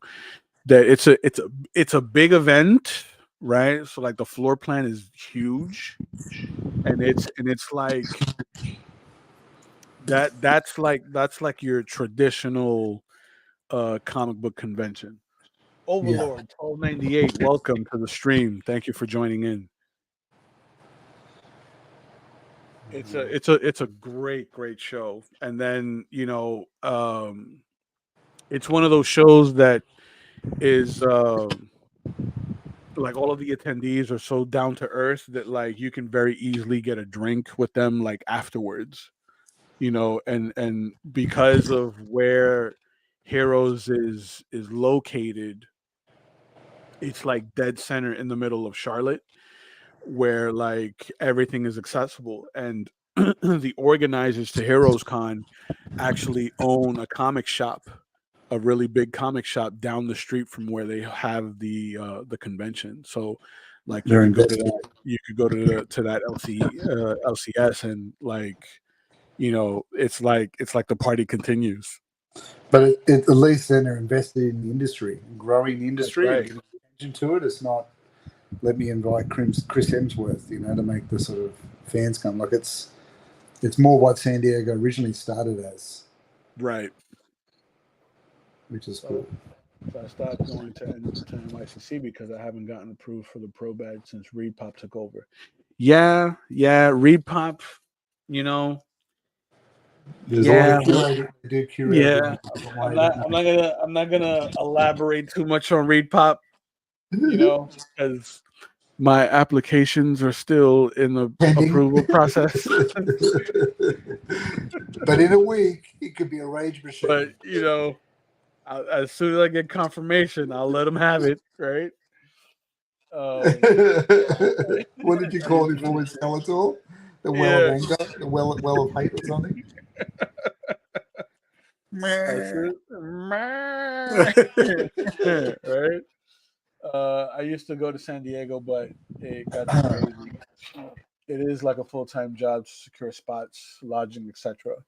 In Southern California, anime is now huge. In Los Angeles, Anime Expo is the size of San Diego Comic Con. All of the anime shows here do numbers, and there are a lot of them. I used to go to Anime Expo, but it is too crazy now. So I'm also pretty ignorant of manga and anime. So from what I understand, right, the anime shows have have obviously like garnered a lot of popularity as of late, to where they're rivaling a lot of the solely Western Comic Cons, right? That's interesting, isn't it? The smarter ones have opened it up, and to include the Both. to include both, right? So that it sort of like unifies the fan base and such. You know, to because I see it a lot when I do Puerto Rico, Right. right? That Puerto Rico, sure, they appreciate the Western stuff, but you see a lot of people cosplaying the anime characters, Yeah, that's interesting, isn't right? it? And I looked at what was it? Was it Denver? Denver Comic Con. I think there's a real big one in Denver, and then there's another one that's in Colorado. Dude, I forgot the name of the city. My cousin lives there, and he's been telling me he's been trying to get me to go out there for like 2 years now to do that event. But there's another convention. There's another convention it's not WonderCon. Is it Fan Expo? I did Fan Expo 1 year, and it was decent. It was decent. The Artist Alley for Anime Expo was gigantic. Also nice to see a lot more ladies there, sometimes more than the guys. Nice to see a mix. Yeah, I could agree to that. I could agree to that. Like female artists tend to uh, I don't know. They're a little more inviting than most male artists, and I'm only speaking for myself because you're not inviting. well, no, because as a male artist, like I always approach my interactions from that of like being a teacher and working with kids and so forth. So like Yeah. my approach is very different from how it used to be when I first started doing conventions. I didn't have that knack for networking like I do now. So Right. so now at shows I'm able to kind of open up and strike a conversation. I don't like huddle or cover the artwork when they come over to the table. No. What I'm doing, Get away. like and hiss at them, like look over my shoulder and hiss at them, like back away. Get away. Baltimore is now owned by the Fan Expo people. So that and Baltimore Comic Con feels very different. Feels very different from the Repop shows. Okay. I have some friends that live in Canada, and Fan Expo runs a lot of shows up there. And I hear Canada is a nice like there's a lot of fandom in Canada. Like I got some Etsy clients that are from up there, and they've been asking me similar to go up there and such. So let's do a field trip to Canada, Kenny. Let's do it. I'm down. Do it. You can be Thelma, I'll be Louise. We can do it. Yes. Yes. Sadly, that was my go-to. Not Smokey and the Bandit. Is that? That was Thelma. Sorry about it. So we gotta expand the show roster. Yes, exactly. Expanding the show roster is crucial for the audience and such. Like I try to keep it to like under like 7 shows a year, right? Because I do a lot of the local events. That's still a lot. Which is still a lot, right? Considering that the convention season used to start late spring through the summer and end in the fall, right? But now it's gotten to a point where like the conventions start in January, all year and run through like close to the end of November. Yeah, it's a lot. Well, you see, some people make a career out of convention hopping, don't they? Really, this is true. And this is absolutely. But I don't know just how sustainable that is. You know what I mean? Yeah, I don't know either. I mean, unless you are a real a personality, or you've worked on something like our friend Steve Garcia that did Iron Giant. Mm-hmm. Unless you're someone like that have such a grand property behind you, and the conventions are paying for you to be there, like it might be different. I can skip LA Comic Con. They started as a tiny show that blew up. I sometimes go, but wouldn't travel for it. Yeah, yeah. There's a lot of shows like that. They're like Florida SuperCon. I started going to Florida SuperCon when it was held in a ballroom. Oh, You know, and Mike Broder, who was the creator and organizer for Florida SuperCon. You know, he started off in a ballroom, then like eventually expanded to the Miami Beach Convention Center in Miami Beach just before he sold it to Repop. Repop, gobbling them all up, eh?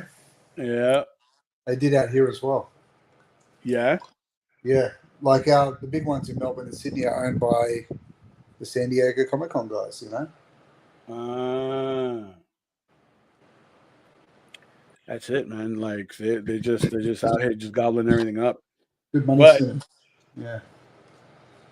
we'll see what happens. I mean, because if you by doing enough conventions, you know, and getting to know the organizers, like you can kind of gauge the quality of a show, right? You already know what to expect regarding the quality of a particular show. You know, Florida SuperCon used to be the staple convention to do every year for a local artist here in Florida, Yeah. right? Not so much in recent years after Reed Pop took over. Right. Did you So ever do the Wizard conventions back in the day? no, because it was before, like Before your time? when I had heard about the Wizard shows, um, I wasn't traveling for conventions, at least not out of Florida. Yes. Well, we were both probably teenagers back then, but Yeah, yeah. yeah. I never did the Wizard shows. I would have liked to though. Those those look like they were pretty entertaining. If you don't mind little shows, Ren fairies, craft shows, you can book every weekend just in Southern Cal. Okay, okay. I'll look into that. Yeah, I don't mind little shows at all, dude. Little shows tend to have the best,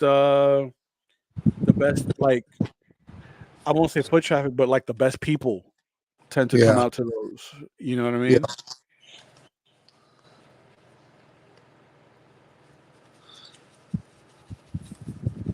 And it feels, you know, a little more authentic, you know, as opposed to having to like yell over the crowd of people that come into the bigger shows when you're trying to like network and converse and such. Yeah, right. No, I don't think they do. I think didn't Wizard all fold like the magazine? Like I, the whole thing you know what? collapsed? I'm not sure. I'm not sure. I want to say yes, but I'm not exactly sure. I'll tell you what, that wasn't that the go-to for comic book news back in the day, the old Wizard magazines. Which one? Like the Wizard magazines. Remember those Oh, ones? Like, 100%. they were the go-to, weren't they? Like if you needed to know about comic interviews or news, they were the ones. They were the ones. That was the go-to. Did they That ever I make a comeback? I know that they were talking about it at one point or another, but there was talk about it, but I don't think that it followed it through. no. I think once you've had your gateway, you've had it. There's no point Yeah. doing Brady Bunch reunions. Yeah. It's over, you know. And Wizard had some good stuff, man. Like Yes, one of I my still have some. favorite. Yeah, so do I. So do Yeah, I. Like one of my favorite things that Wizard did was the basic training section yes, yep, where they would pick a comic pro that month and like they would do like a little breakdown of like some hand studies or something, or you know, I enjoyed that part.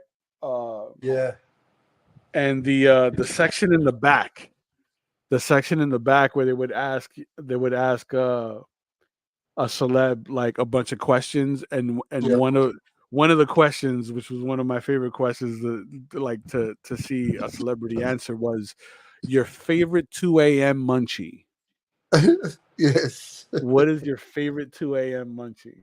There's no wrong answer, really. Well, there is, but generally no. Right? There is. Yeah. Human babies. Yeah, wrong answer. Yeah, But I yeah, mean, no. generally you can get that one right. It doesn't cost you any fanboy points. You know. Yeah, funny.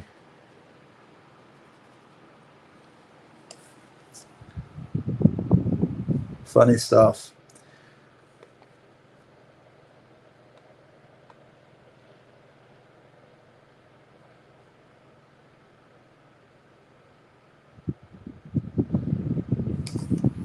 All right, I think I've hopped down, haven't I?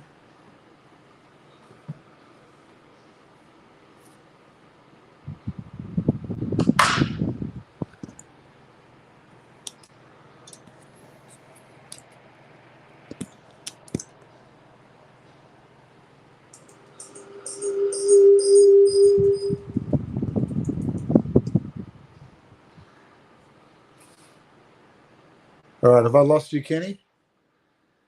Or am I out of have I no volume or is Kenny dropped off?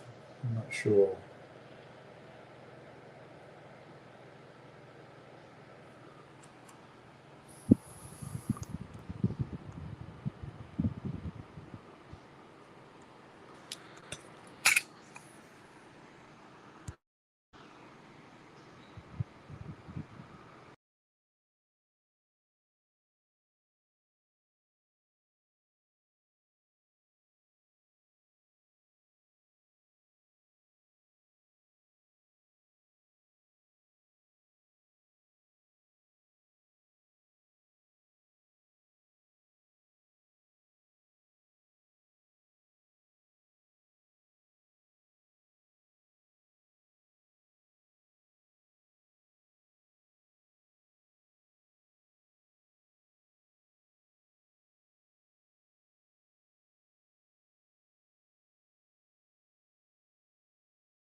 All right, Kenny. Can you hear me all right? I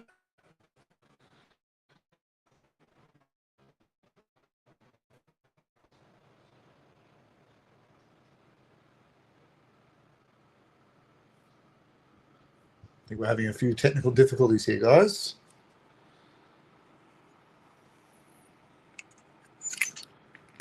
We'll try and get us all back online shortly.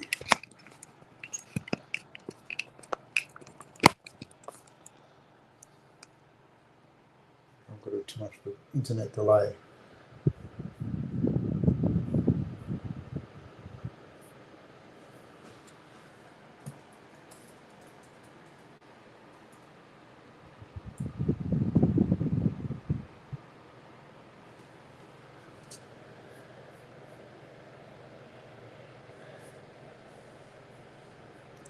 Thanks for joining us, Andrew, and I appreciate you coming out. As Andrew's saying, I have to go do some business. Thanks for the art lessons and the pleasant company. Thanks, Andrew, for being here.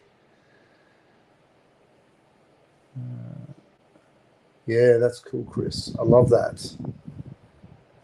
Sculpting the bronze Boba Fett statue back in the 90s. The last time I was at Randy's studio, I actually found the resin. Wow, that's pretty cool, man. That's pretty cool. I love that. So we're having a few technical issues, everyone, with Kenny and I and our audio. So Kenny's just dropped out to jump back in again.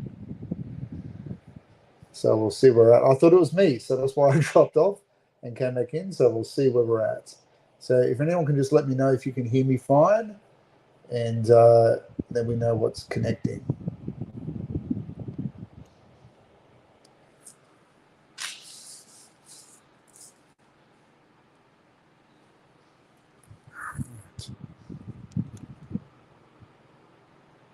I'm just going to keep working up those green backgrounds.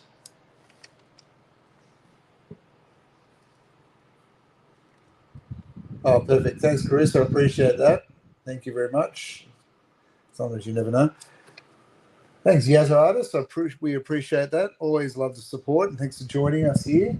And look, while Kenny's waiting to join us back in, for those joining us for the first time, we are working on our Masters of the Universe series. We're doing 52 of them. We are 5 characters in at the moment. So we've done He-Man, we've done Skeletor. I'm just going to bring up the list, remind myself. So we've done Beastman first and He-Man. We did Merman, Man-at-Arms. Now we're on Skeletor. So we are moving through our characters, which is great. And now we are working on Big Bad. So we've done the Big Good with He-Man. Now we're working on Skeletor. Now, each one of our compositions in our characters have got a little bit of background in them. I feel like that is growing exponentially for each one we're doing. But hopefully we can keep it a little bit contained. Otherwise, they could end up being really large sort of pieces that we work on. It's just to keep us honing our skills and abilities.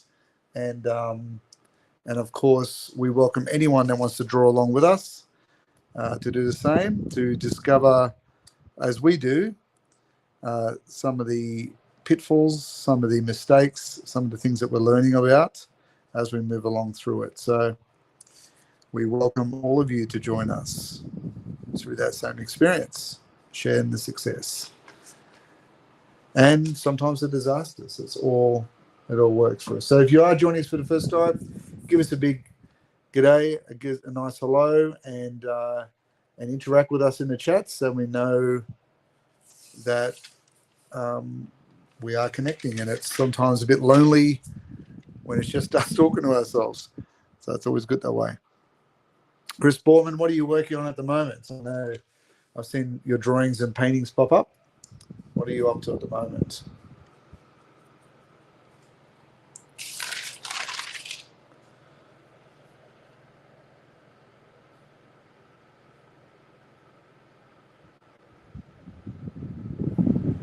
All right, so I'm just checking on Kenny. He is on his way back.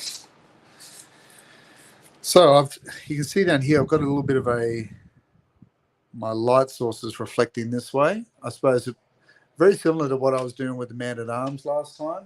If you remember, I had the light source coming up from the explosion at the bottom. So yeah, it was a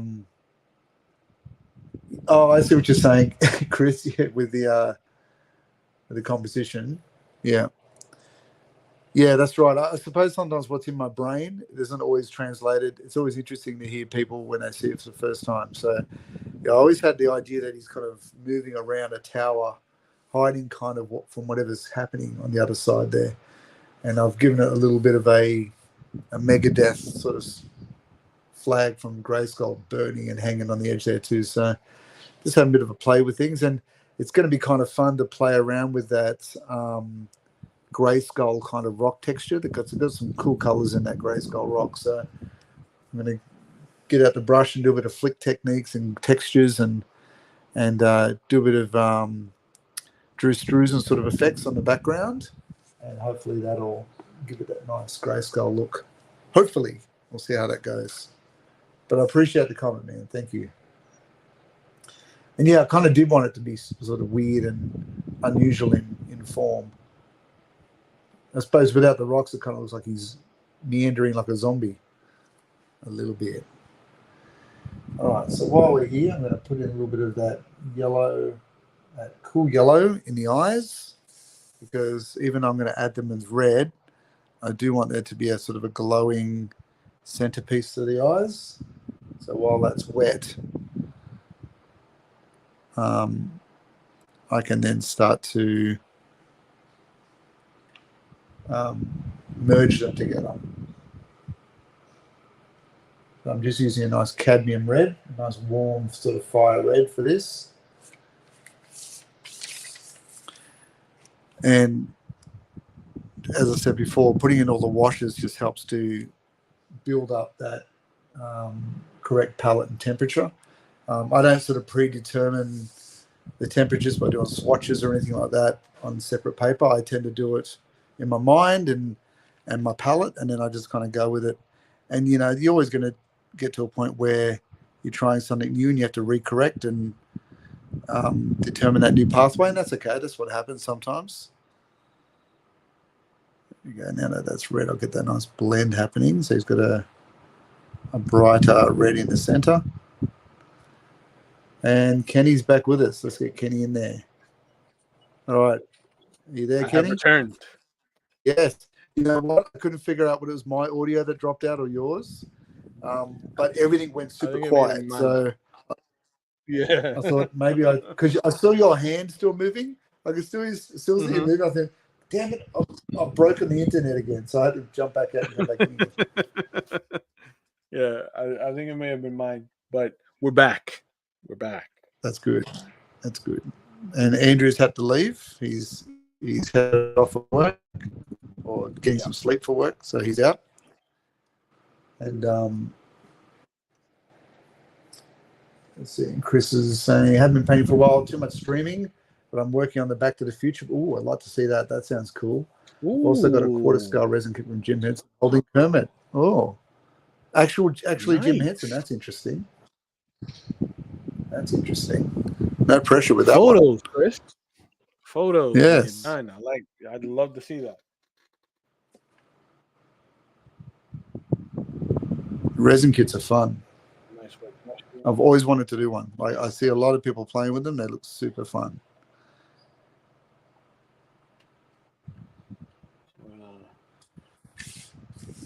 Some of this darker blue. Center here. Man, those eyes are red.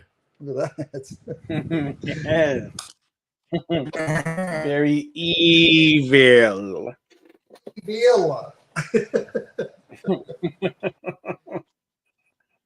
Quite evil.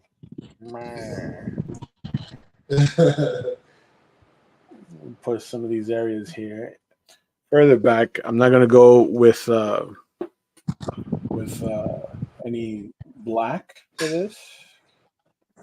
Ooh, interesting. At least with a lot of the shadowy parts, like in his armpit here, I'm not gonna do any black. I'm just gonna use this blue. Nice. Right. And then where else? Right here. I'm going to pull this shadow up the center of the arm, being mindful of our shape language in the muscles, right into the pit.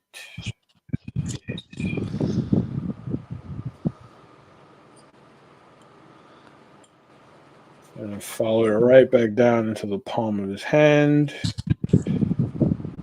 And get a little bit of gray in there to mix along with the blue.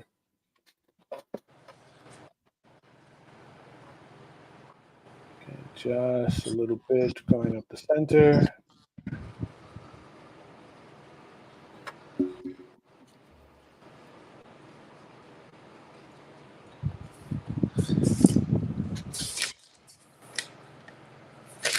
And soften these areas here.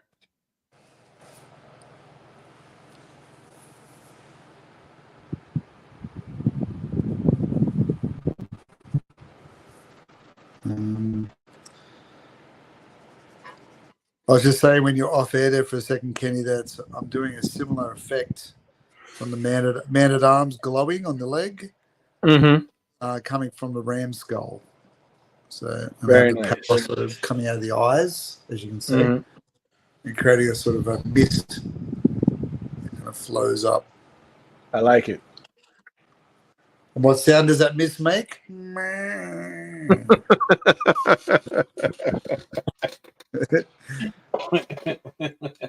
Evil man. Yeah. Very, very mad. Exactly. More of this blue. Pack it into this leg.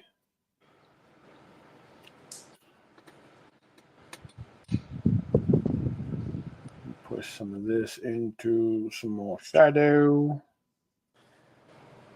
So we got Stratos next. Stratos is our next challenge. Very nice. The Avian Warrior. Very nice. That's going to be fun to do. Stratos was always one of my favorites. Yeah. Like Hawkman. I always like the characters that can fly. Yeah. Well, that'll be interesting. I don't think I've ever drawn a Stratos before. Yeah. I've done one. I did a. No, I've done two actually. I did one years ago, but I did a portrait not that long ago. I think Chris bought my Stratos.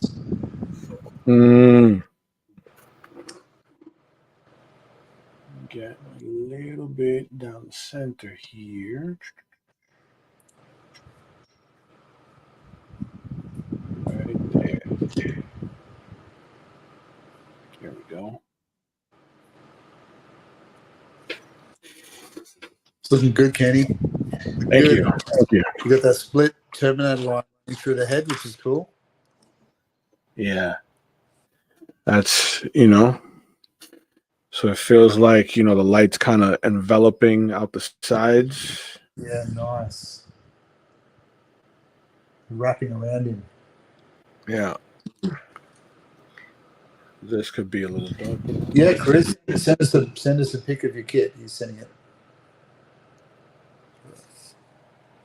All right, let's have a look. I'll have a browse, see if I can bring it up.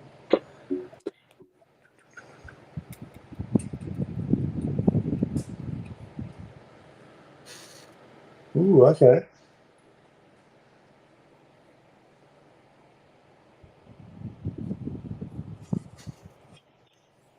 Very interesting. I'm going to send it over to you, Kenny, so you can have a look too. Okay. Let's take a look. Let me just find it. Hang on a sec. Kenny and Will. Here we go. Here we go. It's coming to you now. Well, that's nice. Yeah. Very nice.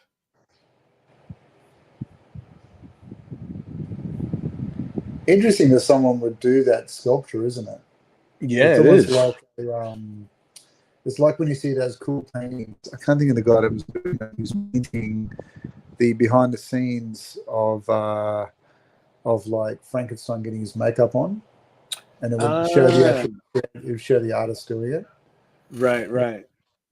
Yeah, pretty good. I do like that. That looks really, really good, Chris. Now, Chris, are you like you sanding it and like shaping it outside of putting it together? Like, is there like a sculptural aspect of the bust? Like a preparation of it. Mm-hmm.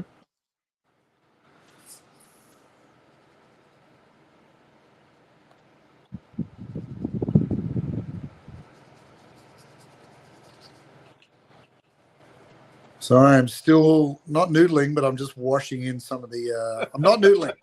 I'm not noodling. I'm just washing in some of the gray skull. Damn it! I'm not noodling.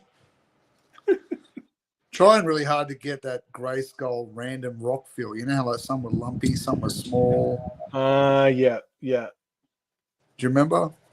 Mm-hmm.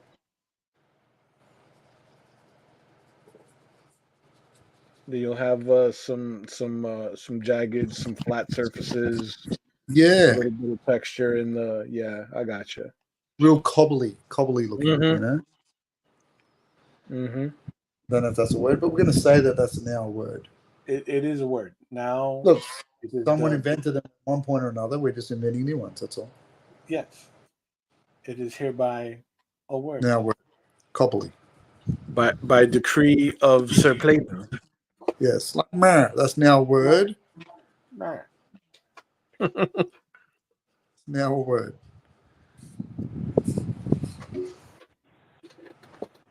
All right. I think we're just about there with this. I was just saying before when you're off screen, I just felt like these backgrounds are getting bigger by the minute. Yeah, Will, I really feel like you are like flying through this piece.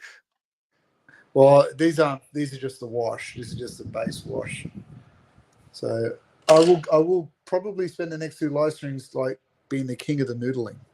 I'll just noodle my way through, you know. And I I suppose I'm mean, probably at the point nearly now where I want to just pause it and let the paper settle a bit, so mm-hmm. it doesn't traumatize too much.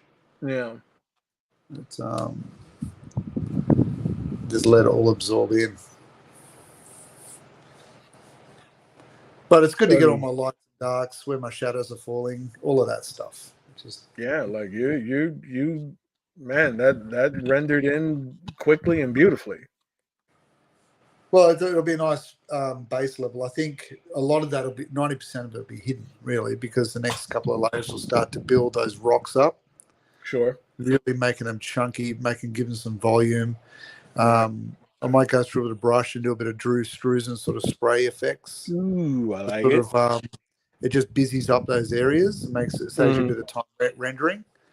Um, and then really I'll be just jumping straight into the skin tones, the blue, and then because the blue's tucked underneath the armor will Right. then layer on top. So, Gotcha. and I've got a bit of Skeletor neck here, so that's something you don't see often. Oh Or you never see it no. in the film. Never see it in Skeleneck. filmation. Skeleneck. It's not in the filmation cartoons, but it is in the mini comics, so I included it. So, Okay. and I figured you got to have something. He's looking up like that. It's going to be kind of weird. Yeah. Nothing, his floating head. I've seen an Alex Ross skeleton where he got away with that by creating a complete sort of glow around the outside of the skull. So the inside of his hood was just all glowing lime yellows and whites. I thought, Gotcha. yeah, I like that, but I kind of want it to be more visceral, like you can grab it, Mm-hmm. Mm-hmm. not ghost-like. Yeah. Yes. What Right. about you? So, a lot of my flats are in. Now I'm just adding a little bit of depth and height to these flats with some darker hues of blue, some washed out black, right? Um, and then we're gonna go in with some deeper values around the hood. Like really, I think in the next stream, I'm going to wash in the dust that's at Skeletor's feet. Let me aim the camera so Nice. you Yeah, can bring it see up a that. bit. Nice. Yep. Right. I added a little bit of shadow, sort of like piercing Ooh, through the like rim. that. A That's little nice. bit of the green, Yeah. right? Kind of like piercing through the rim of the portal, To the right? Stargate. That's very cool, man. Yeah, and then I'll go in with some darker greens for the little faces, Yep. right? Swirling around the portal, the dust. But I got caught up noodling with with a lot of the shape language that's in Skeletor, and pulling out a lot of those shadow values, right? It was a lot of Nice. fun doing that. Yeah. Very cool. I love that we kind of started this whole series almost doing very similar poses, and then we've kind of Yes. gone off. We've gone off in different pathways in some ways. Like there's some things that are synchronized and some things that are completely different. And that's pretty Yes. cool. I feel like with Skeletor though, it feels very like 80s power ballad poses. Yeah, man. Yeah. Yeah. Power. Yeah. Rock opera. Yeah. You know, like I want to feel what love is. You know, Rebuilt this city. Rock and roll.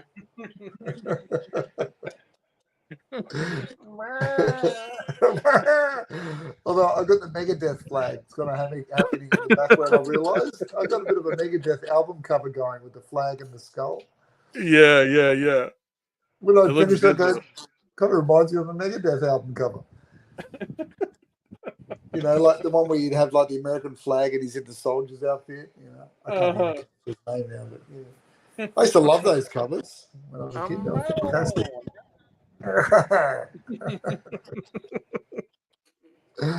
Oh man. So, how would you compare your Skeletor next to your He-Man? Do they stand up next to each other? Skeletor's better. Yeah, yeah, That if as a matter of fact, let me pull it out. yeah. Let's pull out old He-Man. He-Man. So, if you are joining us for the first time, or the second, or third, or fourth, or fifth time, please make sure you help us out by jumping on, liking, subscribing, and clicking notify on the YouTubes. Throw your comments in below. That would be fantastic. It always helps us out here at the show, and it helps Kenny and I out to sort of grow our spread of information and to get people noticing the show and engaging with us. We did our competition last week, Kenny. We haven't mentioned it this week. Yes. We did spin the wheel of death, the wheel of man. The Wheel of Man. So yes, I did make contact with our big winner last week. Congrats to him. He commissioned a Doctor Doom sketch card. Ooh, nice. So I'm gonna be knocking that out for him and Yes. recording it in a brief little time lapse so that you guys can check that out on the YouTube channel, Wild Ink Studios, ladies and gentlemen. All right, Yes. And the Man at Arms piece is on its way to you as well. yes. So I will be packing those items together. This wonderful piece. That one's on its way to you. Piece. So I'll be packing those items along that item rather with the Doctor Doom sketch card. Yeah. And shipping it out to him in Canada. Perfect.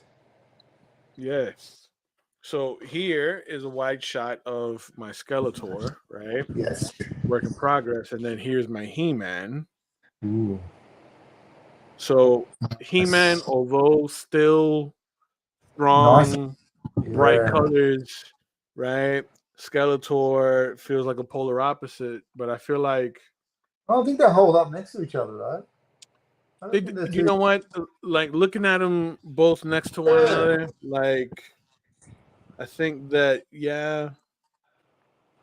I think they do. I think the ink will be the difference at the end. yeah, the ink is what'll make the difference. Yeah, you're right.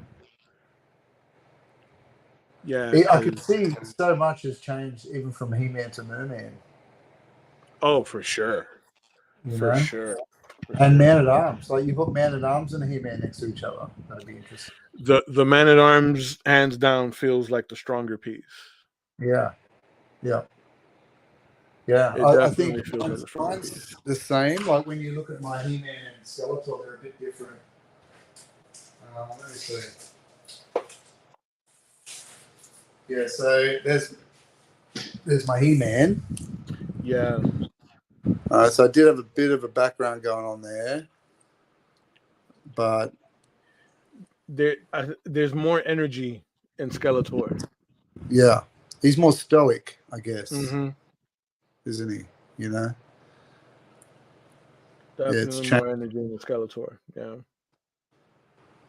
but I think and that's because we've just been focusing on full figure paintings. Drag out your Man at Arms and compare it, Kenny. Man at Arms. Yeah. So there's my one. Man at Arms.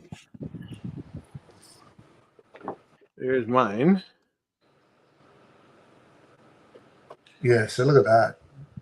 So yeah, definitely like Man at Arms. I think in both of our runs, the Man at Arms just feels like the stronger piece. Yeah. And I think we probably spent if I look at the videos, we spent the same amount of time doing Man at Arms as we did Merman. Yeah. So there's probably a little bit more action. Like we did plan on doing a battle scene, but I guess I'd probably put a bit more time in doing the rocks and noodling around those areas. Right. But you compare that even to the He-Man. Yeah, we're starting to shift again, aren't we? To something different, which is okay. Yeah. Absolutely. The big question is, what's our battle armor He-Man and Skeletor is going to look like? Ooh, inquiring minds want to know. I do want to know. I do want to know. I think I'm going to have to go with the sword for this one with old Skeletor, though. He's going to have to be in battle. Yeah. Yeah, I'll most likely do the sword myself. Definitely, I'm going to do the axe with He-Man. Yes, definitely. You got it. You got it. Are you going to have the battle damage thing spun to the battle damage on his chest plate? Yes. Yes. Yeah, I like incorporating a lot of little textures and nuances and stuff when I do that. Yeah. It's the stash that put Man at Arms over the top. Yes. Yes, indeed. The stash is a 10-point bonus. Absolutely. The Magnum PI. That's it. That's funny. Well, now let me drop a little bit of a flat for this dust that I'm kicking up here. And then it looks like we're coming up on the 3-hour mark. Yep, I think we'll call it after your dust. Yeah. So I'm going to use a little bit of this white, a little bit of this marigold.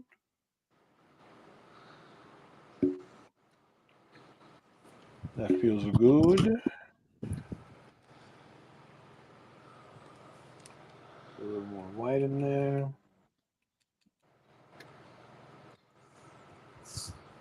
Perfect.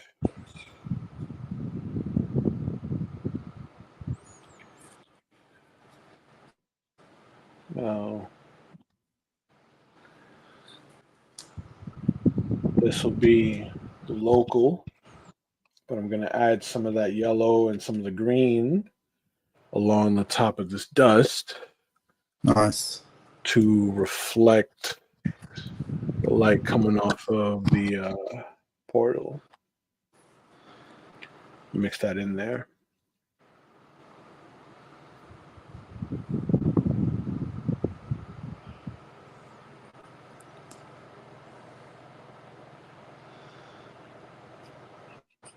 I think we made a pretty reasonable start to our Skeletors today, which is good. Oh yeah. I think Skeletor might get done. Oof, I think what next stream, maybe 2. Yeah, I reckon 2. I know once I start doing those details, it may take a little bit of time, especially the armor. Oh, true. And I think the background will move fairly quickly, but I don't think the colors I'm using aren't as temperamental as the orange and the greens that I used on Merman and Man at Arms, so it may move a bit quicker. Yeah.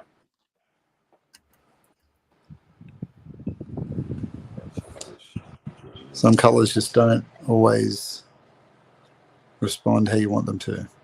Mm-hmm.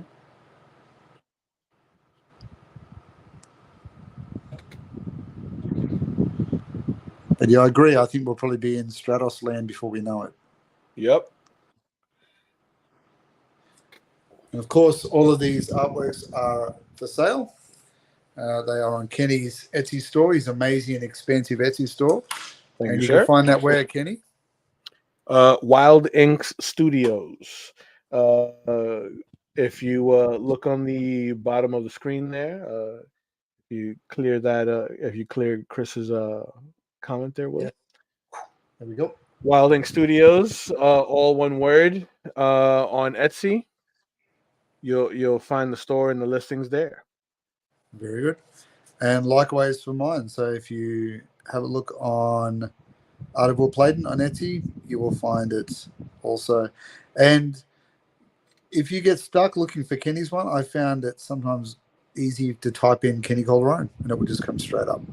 Yes. You'll find one of his works and then you can click on that and it takes you to his store. Yes. Not to be confused with Kenny Collarbone. Or Copper Tone.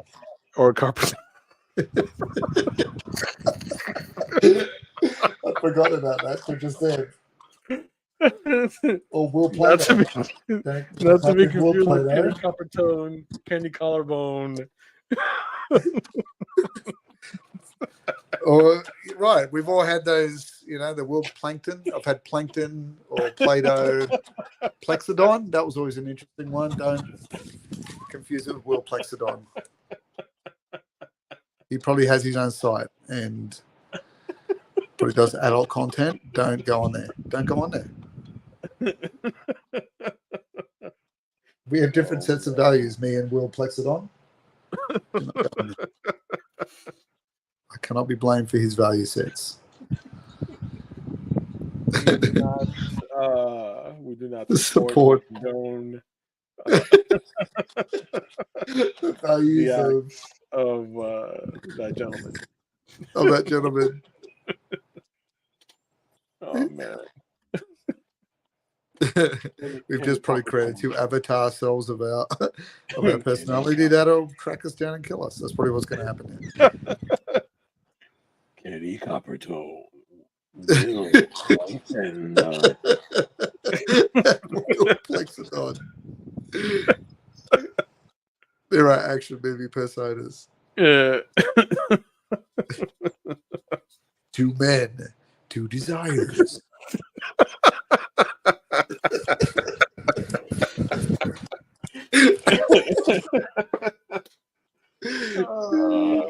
That's good stuff.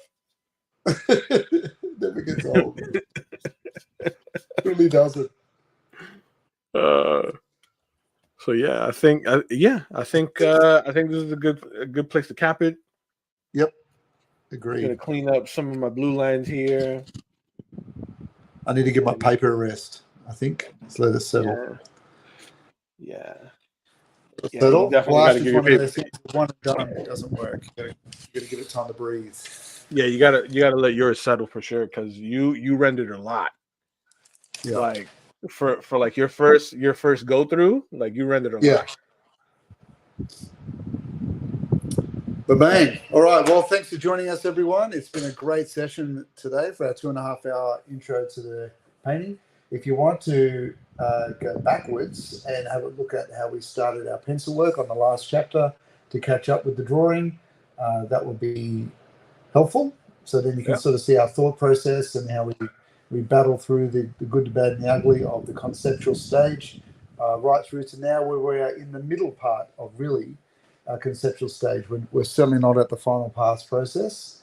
So we are still at war with our colors and our rendering and our tones and our color, trying to make sure we get all the right values and hues involved. So go back to the pencil one if you want to get started and follow along with us if you like, or do it your own way and jump in next lesson with us, ready to continue with rendering our mid-tones and our dark shadows. I can't wait to see that portal start to really flesh out a bit, Kenny. It's going to be fantastic.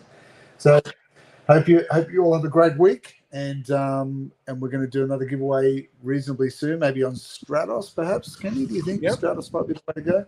And, I think Stratos is a good one.